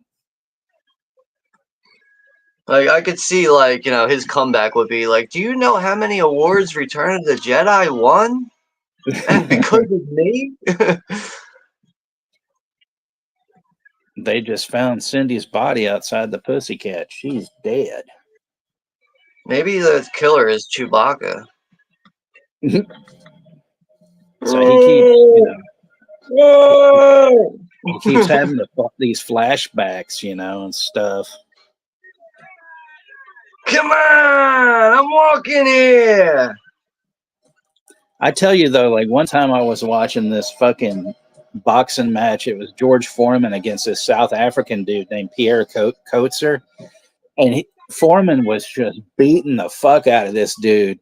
And I mean, the dude's like fucking bleeding. He's all cut up, and every time he back off, and wait, he's trying to get the ref to get in there. The ref keeps going, get in there, and he's telling him, like, no. I mean, he's like, look at the dude. And so he'd get him, and the dude would be like on the ropes, just like, ah. And finally, he just fucking, the stupid ref kept going, and finally he just goes, bam, and just the dude was like, about to just pass the fuck out. And finally told the ref, he's like, that's it, he's done, And so finally the ref's like, oh yeah, stop the match, blah blah blah. And so then, like when they interviewed Foreman, I mean, he's still visibly pissed, and he said, I don't know what the fuck it is with these, this referee, he needs to know how to stop a damn, match when it's going on. And they, the guy is like, oh yeah, you're right, and stuff like that. If you'd like to speak like Michael Caine, you should only say a few words at a time. So. Zombie chainsaw, cheer queefers. Cheer queefers.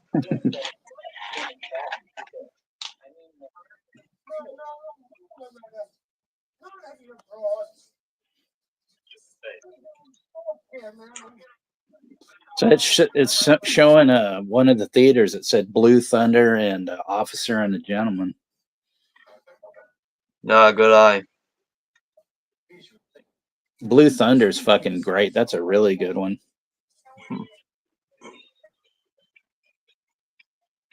Roy Scheider and fucking Daniel Stern. Really? That was still in that movie? Yeah. No, did you ever see it's a movie with Roy Scheider that's called like Night Game or something like that?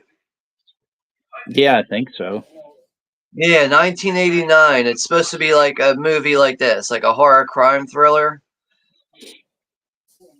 But apparently it's a slasher movie too. He's got that one movie that he did with Anne Margaret, 52 Pickup. That's a good one. Yeah, so Karen Young is in it. I know she was in Jaws: The Revenge, which is odd. You know, those two are in a fucking movie that's not Jaws. Peter Masterson's in it. Paul Gleason, Lane Smith, Richard Bradford, Anthony Palmer. Paul Gleason, you know, the principal in the fucking Breakfast Club. Yeah. I think he's like the warden in that horror movie called Prison. Did you ever see Prison? Came out like 1988. Viggo Mortensen's in it. No. 88, that was around, or was it 89 that Leatherface came out? Leatherface, I think, was 90, actually. Oh, okay. I think it was 1990.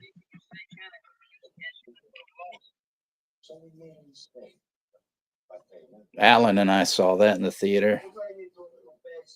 What, Chainsaw 3? Yeah.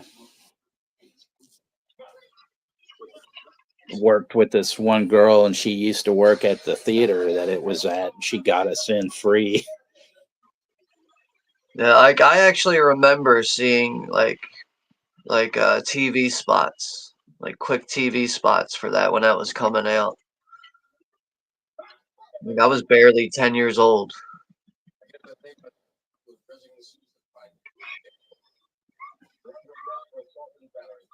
Yeah, that's an underrated one that Johnny just mentioned. No Escape with Ray Liotta. That's a movie nobody ever talks about. Yeah. See, fucking Lando there, he just called him a Dago. So see that it used the word wop and they used the fucking slur Dago. What kind of fucking movie is it? Who the fuck does this landing strip fucking Lando think he is, man? What the fuck? I know. Landing strip fucking Calrissian. This is bullshit. I'm ending this stream. No, I'm just kidding. The ladies all know that I like a good landing strip. See him saying some douchebag shit like that. It's Barry's Cafe. Who the fuck is Barry? Yeah. Kiss my ass, landing strip. Oh. And then here comes the killer, you know, grabbing this girl off the payphone, and he's wearing his Karate Kid bandana. Yeah, he ain't no Art the Clown.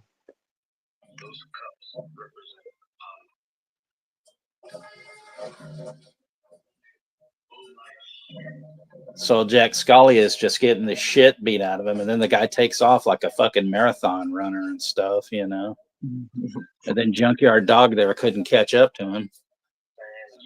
August Danielson. Brian Danielson, what? You know. August.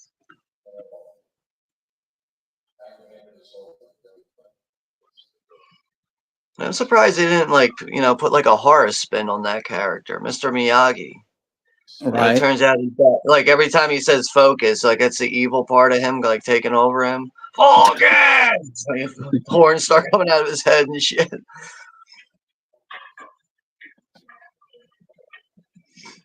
Mr. Miyagi was possessed the whole time. This whole like interrogation bit is fucking hilarious because it's like the dark room with like the spotlight, you know, and all that, you know, it's really pathetic. The measure of mine, low-life shit like yourself, are the consequences and the restraints of clean people put on antisocial scumbag behavior. Oh, thank you so much for your little soliloquy, fucking Lando. Hey, it's And then landing strip to you, pal. And then his response is, I see your mother's getting gangbanged and loving it.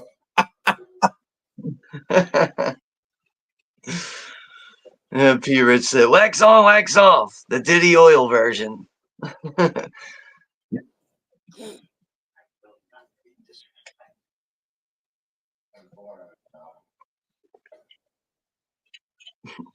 The Lavalantula is a police academy reunion film.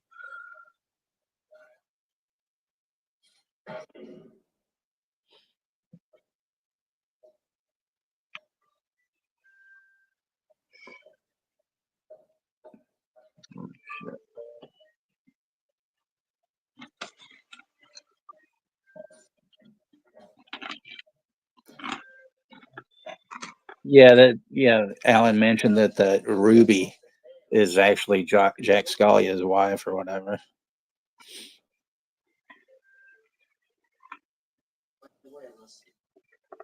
And this guy's wig is just fucked.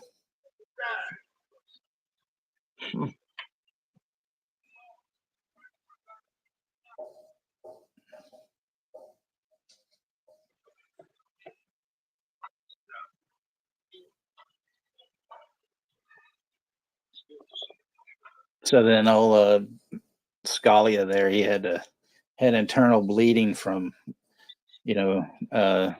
Daniel's son, and whatever. Focus!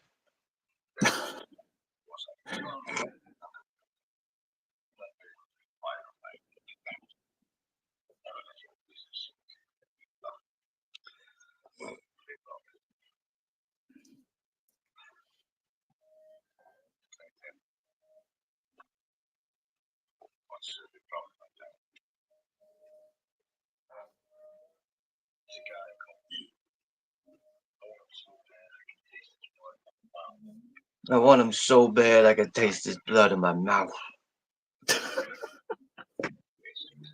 Hester Street and Mulberry Street. There we go. I said Marbury. there was actually a movie that Carol Kane was in called Hester Street.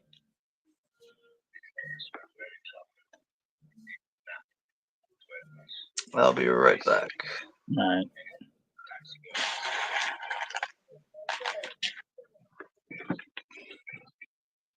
Let's go to the social club.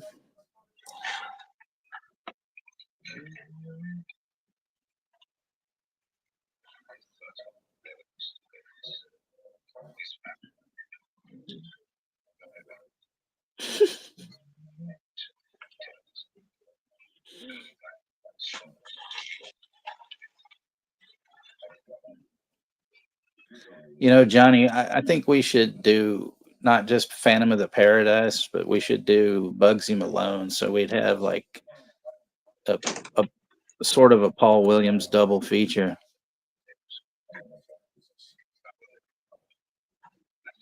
Yes, Abel Ferrera did this film. He did it just for you.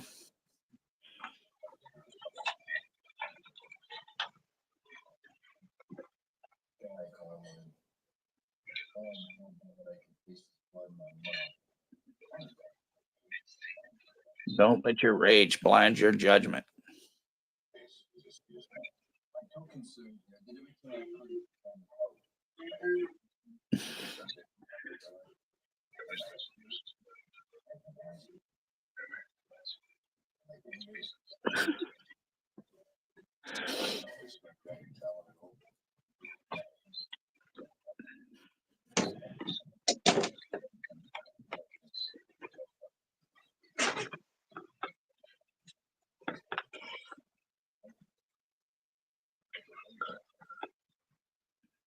We're almost through with this. No. Got another like 20 minutes, I believe. I always kind of find it funny that like the guys that aren't really supposedly the Italians, they understand Italian perfectly and stuff, though. Yeah, it's just like how, like in a lot of Italian movies, you got one person speaking English, another person speaking Italian. So how the fuck do you guys know what you're saying to each other? All I, my extent of Italian is bella bella pizza pizza macaroni and cheese. My Come dog on, has fleas. I'm walking here. Come on, man.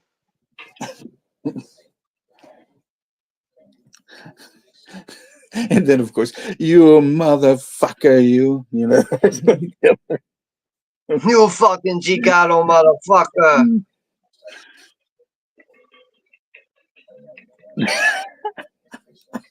I guess this is like the Rocky moment. Yeah. The music really adds to it. Not even God can forgive you for a sin not committed. Well, I don't know about that. Fada. See, he's not saying it right. He's not saying fada.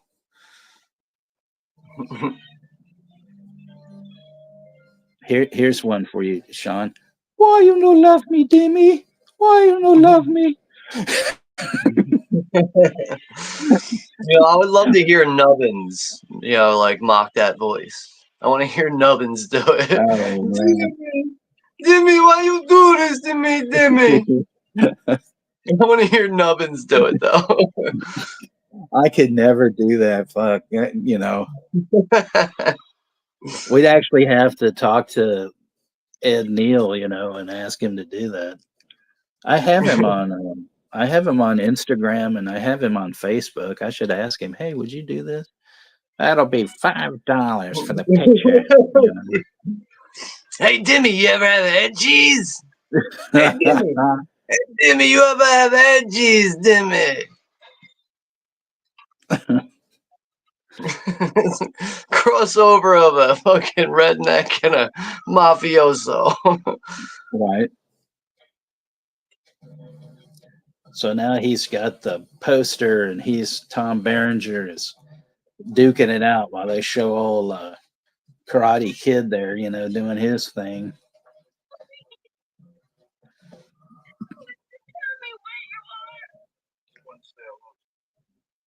Called to say I love you, bitch.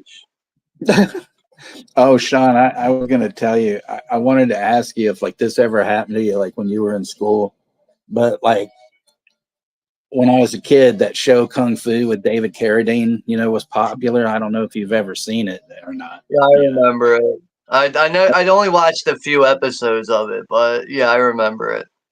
Okay, well, there was this one episode when I was a kid where he was trying to infiltrate like some kind of fort or something. So he's all, standing outside and there's a guard tower. He takes this like coin out of his, out of his pocket and he flings it. And you see this thing go whoop, hit the guard in the head and knock the fucker out. So the next day at school, everybody was like, "Did you see Kung Fu last night? He threw that coin and hit that guy." So we're all like at recess, and we're all getting quarters and like throwing them at each other, trying to knock each other out. We never did that like movie, but like, yeah, we've done stuff like that. Like, oh man, did you ever see fucking Terminator or fucking Aliens and shit? Like, this shit happened. Like that's funny, like the movie, like that show is like influencing kids to try. If you throw it like fucking Kung Fu does, you could definitely do it. It's like bad enough that everybody's trying to kick the shit out of each other too, doing the high kicks and the punches, and stuff. Yeah, I had cheesesteak boy. You know, I was lucky to have 4 years of my high school with cheesesteak boy. Oh man, I'll never forget that day, man. The funniest thing about that day was like I didn't even take notice of this. Someone had to get my attention. It was like, yo, look at this dude over here. And I look over and it's one of the kids from the Down syndrome wing, or I'm sorry, the special ed wing. And this kid had Down syndrome, and they let him rollerblade around the fucking lunchroom. And he had a cheesesteak in each hand. And he's just rollerblading around all of these cheesesteaks. And everybody's like, yeah, cheesesteak boy, like chanting them on and shit. It's so fucking crazy because it's like that dude I told you about named Robbie the Robot, and stuff. And he or also known as Roly Poly Man. Just like I said, the first time I ever saw him, he's holding 2 cups of coffee. And I'm just kind of like, okay, what's this dude's deal? And so I just like, so which one of those is good? They're both good. It's like, like, all right then, Yo, who's hanging off that balcony? Damn. Melanie Griffith, she's got her, Terminator shades on and everything. And I know, but like, why is this guy got to get all kung fu on this girl? Like, he doesn't have to do all this. What are you doing? Yeah, I know. Pretty much because he's just, weird as fuck, Man, she's like, I got some pepper spray for you.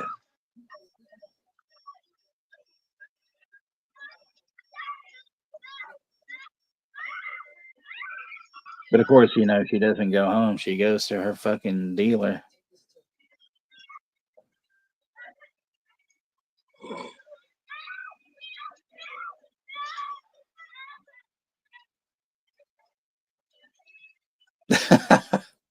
Night, Johnny. Yeah, take care, Johnny.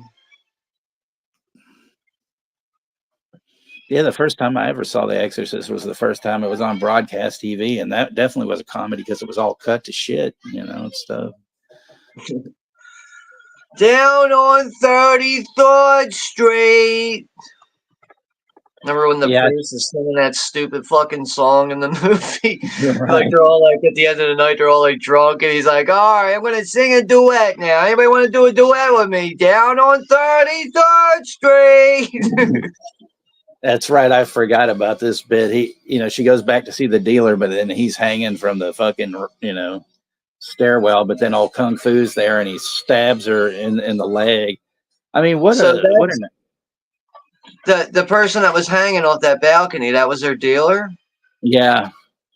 It was hard to get a clear shot of his face. He must have, saw her the time that she was there before, But I mean, this crap, him just stabbing these women, and not giving them a fighting chance at least. I mean, what an asshole. Yeah. Yeah, Rosa was talking. At the same time, like, he's definitely an asshole because of how into it he's like. He's right. Incorporating like this karate kung fu bullshit. I don't get it. It's Rosa was talking about like this guy who was in that group One Erection. He died from falling from a balcony and stuff. Oh yeah, I read that today. That guy Liam Payne, I think his name is. So here's the big showdown, friggin' Tom Berenger going after old Ralph Macchio there. Overall though, I think this is actually a pretty good Abel Ferrera movie. Like I'm glad, like I said earlier, I'm glad we're doing this tonight. But this is actually a lot better than I thought it would be. Yeah, I think it's really good. I mean, when I watched it, I went in blind and I was like, holy crap, this is a good movie, Yeah, and like, Tom Berenger is always a plus for me. Like, I like him in pretty much everything I've seen him in. I definitely want to, maybe sometime we could do King of New York. Yeah, like, I also want to do Miss 45 too, honestly. I would do both of them. Like, not in one night. Like, King of New York's pretty damn long anyway.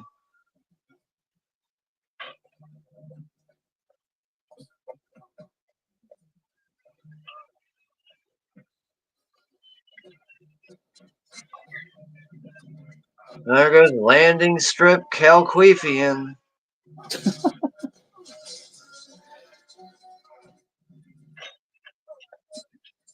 Oh yeah, did you see that the thing today from Severin? They're putting out these adult films of like Ed Wood that were made in the '70s, and it's called Hardwood.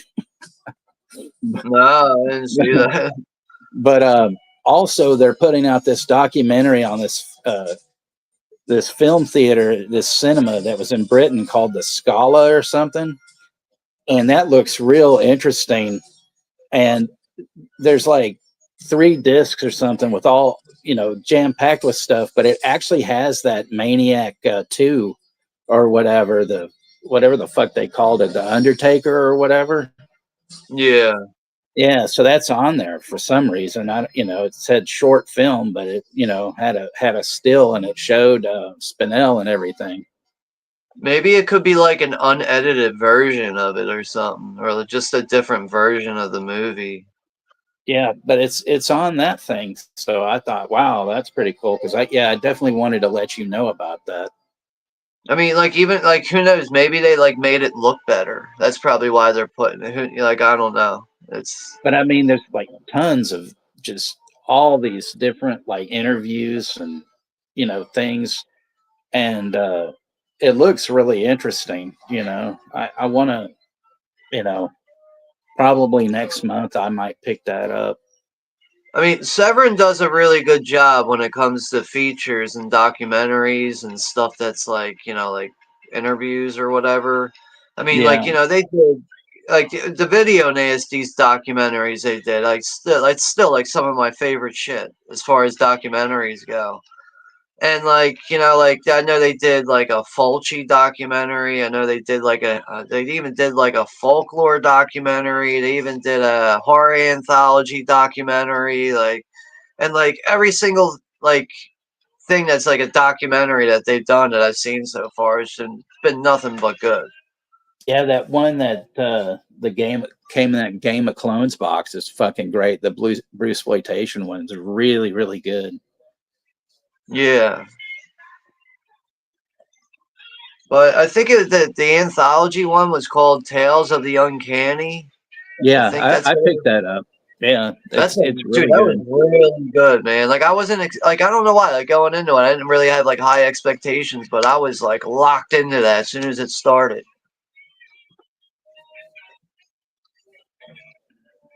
So yeah, that is Fear City. So yeah, I'm glad that we finally had a chance to see this. For me, I finally had a chance to see this one. I'd say I give this an average 7 out of 10. It's definitely good. I mean, hopefully we'll get some kind of new release for it in the future because Shell Factory released 1,620 copies in a limited run, so that's sold out quickly. But I can't imagine a movie like this staying out of print for very long. So I wouldn't be surprised if someone like Kino Lorber picks this up and releases it, maybe gives it a 4K or something, But yeah, I would imagine that somebody's going to get their hands on it and upgrade it. But yeah, it looks like we have 13 people remaining in the chat, dude. Like you didn't go under 10 the whole night. It looked like, man, that's pretty good.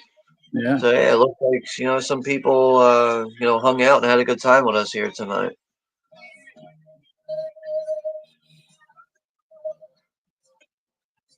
Yeah, you still wound up like ahead of me because I'm at the credits now. But I mean, yeah, I think I was about like 10 seconds ahead of you, or 15 seconds maybe. And Orlando, let him go, there at the end and all that, Yeah, after they had their like I don't know heartfelt talk or whatever the fuck that was about. But so yeah, tomorrow night we will be streaming with Jen over at Villainous Vixen on her channel. That'll be at 8 p.m. Eastern Standard Time. Maybe we'll get Juno to join us, but I would say as of right now, it looks like it'll probably be us 3. So yeah, it should be a good time too. And then Friday, Friday we'll be watching Creep Show on the channel. It looks like we'll have P. Rich over at the Hatchet Boys joining us. So So yeah, tomorrow night and the following night on Friday, we got things going on. So yeah, thank you, Jen and Rosalia and Brooke and Alan and Chester when he was here and Johnny and P. Rich, and Cal L and Jim and everybody's buddies, everybody's bodies, and stuff.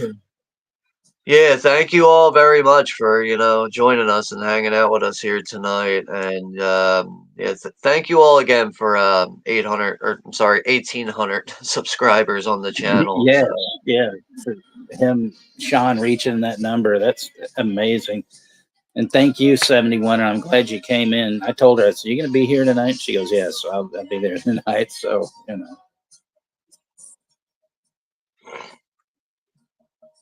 So I guess it's almost the end of the song. I'll just dance for Make use of it. Yeah. Thanks, Russell. Yeah, it's weird that they, that's the only song that they had by David Johansen. You'd figure that they would have quite a few since it was about New York and stuff, because half the fucking songs in this thing, I don't even know what the hell they were, Yeah. I just know, like, with the way the movie opens up, like that music's just perfect for that New York atmosphere and what it focuses on with the sexploitation and everything. But I forgot to mention that we actually have 2 watch parties this weekend. So yeah, Friday we'll be doing Creep Show, and then Sunday we'll be watching Halloween 3: Season of the Witch. And next Wednesday, I will be doing a watch party for the last matinee. And, it's probably going to be my first foreign film, I think, and whatnot. So, yeah. Yeah. I mean, I've never even done a foreign movie on my channel, so I mean, I'm looking forward to that because, your recommendation with that when we did the top 5 slashers, I think that was your #1 pick. That just intrigued me right there.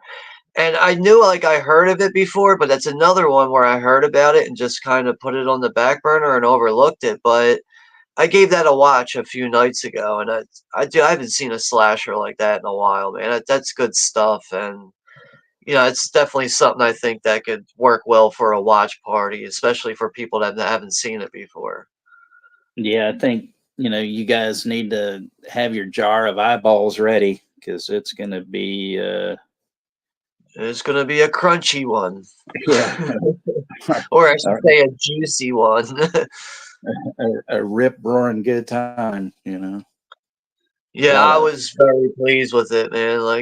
Even the characters in it. I like the way they were handled in it and everything. And it was just another thing is you could say that the movie as it goes along it kind of relies on the simple slasher formula, but that's usually all you need, man. It's everything that surrounds it really makes the movie for what it is too. But yeah, I'm looking forward to seeing that again. Yeah, and then you get to see the Spanish Jonah Hill in it.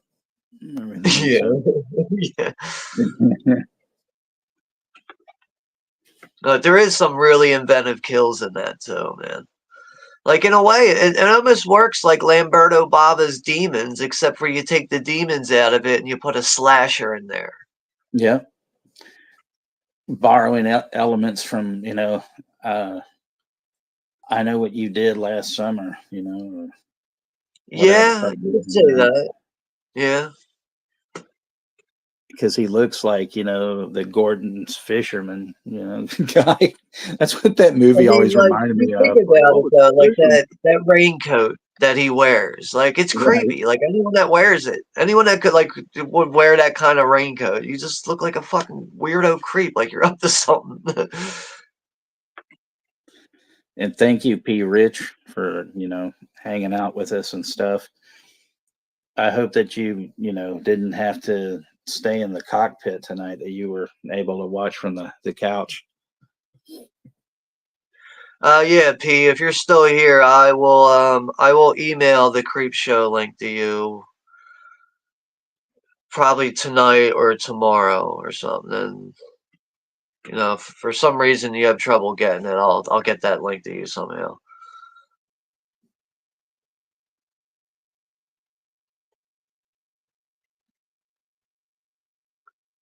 Was it you that asked me about Strip to Kill, or maybe that was Jimmy that asked me about that earlier today?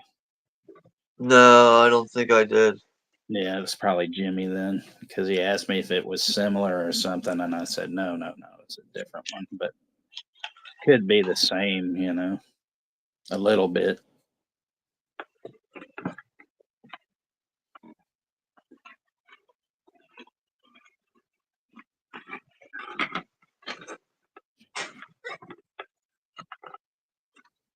Naked Vengeance. A beautiful woman seeks revenge for tragedy forced upon her family.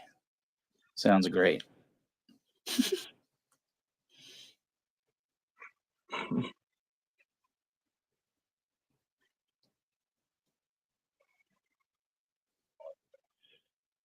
Nice.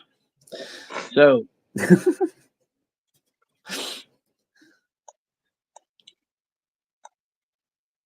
oh, good.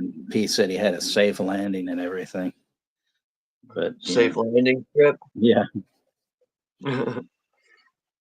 Oh shit! They got street walking on here. Have you ever seen that? I don't think so. Oh man, that's another goodie. Oh my god. It's like this woman gets drawn into this deal of like prostitution, and it's in New York. And fuck, I'm trying to remember. It's got trying to think. This one woman, it's like an early role that she was in. Fuck, hold on, I'm gonna grab my DVD. It's one I got from Shout because they never had a damn Blu-ray, or at least I couldn't find one.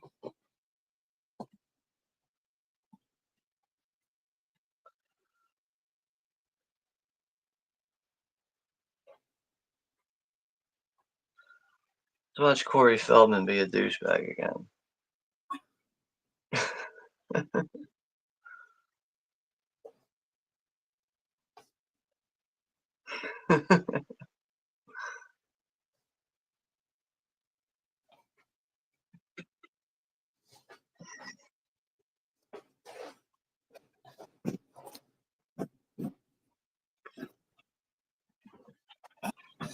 So, yeah, it has like, hold on a second.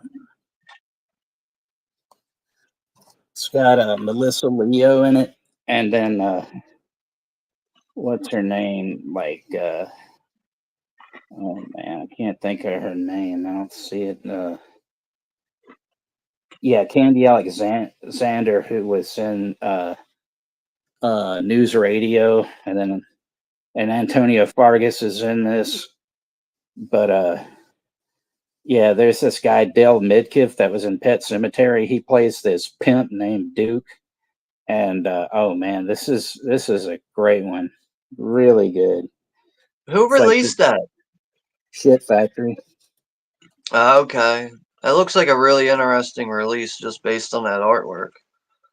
Because I saw it like several years ago on I don't remember who was where it was, but I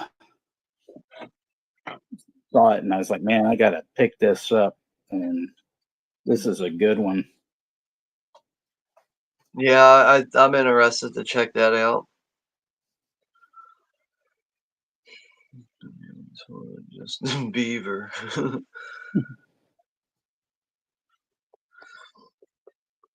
Hey, imagine Bieber and Feldman on tour. Jesus Christ.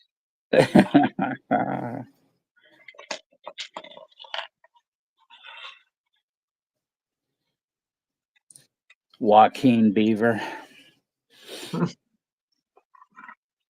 But yeah, I guess we're gonna like wrap it up here and everything, guys and gals. Thank you so much for coming out as always. If it wasn't for you guys, who knows what we'd be doing? We'd be dressing as clowns, eating children or something. Something totally ridiculous.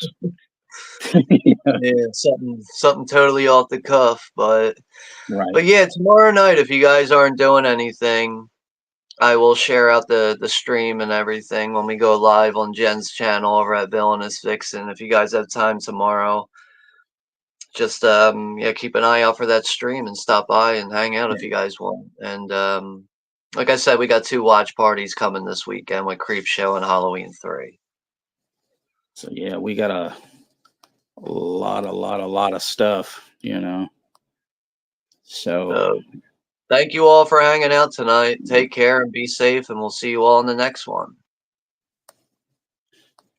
Absolutely.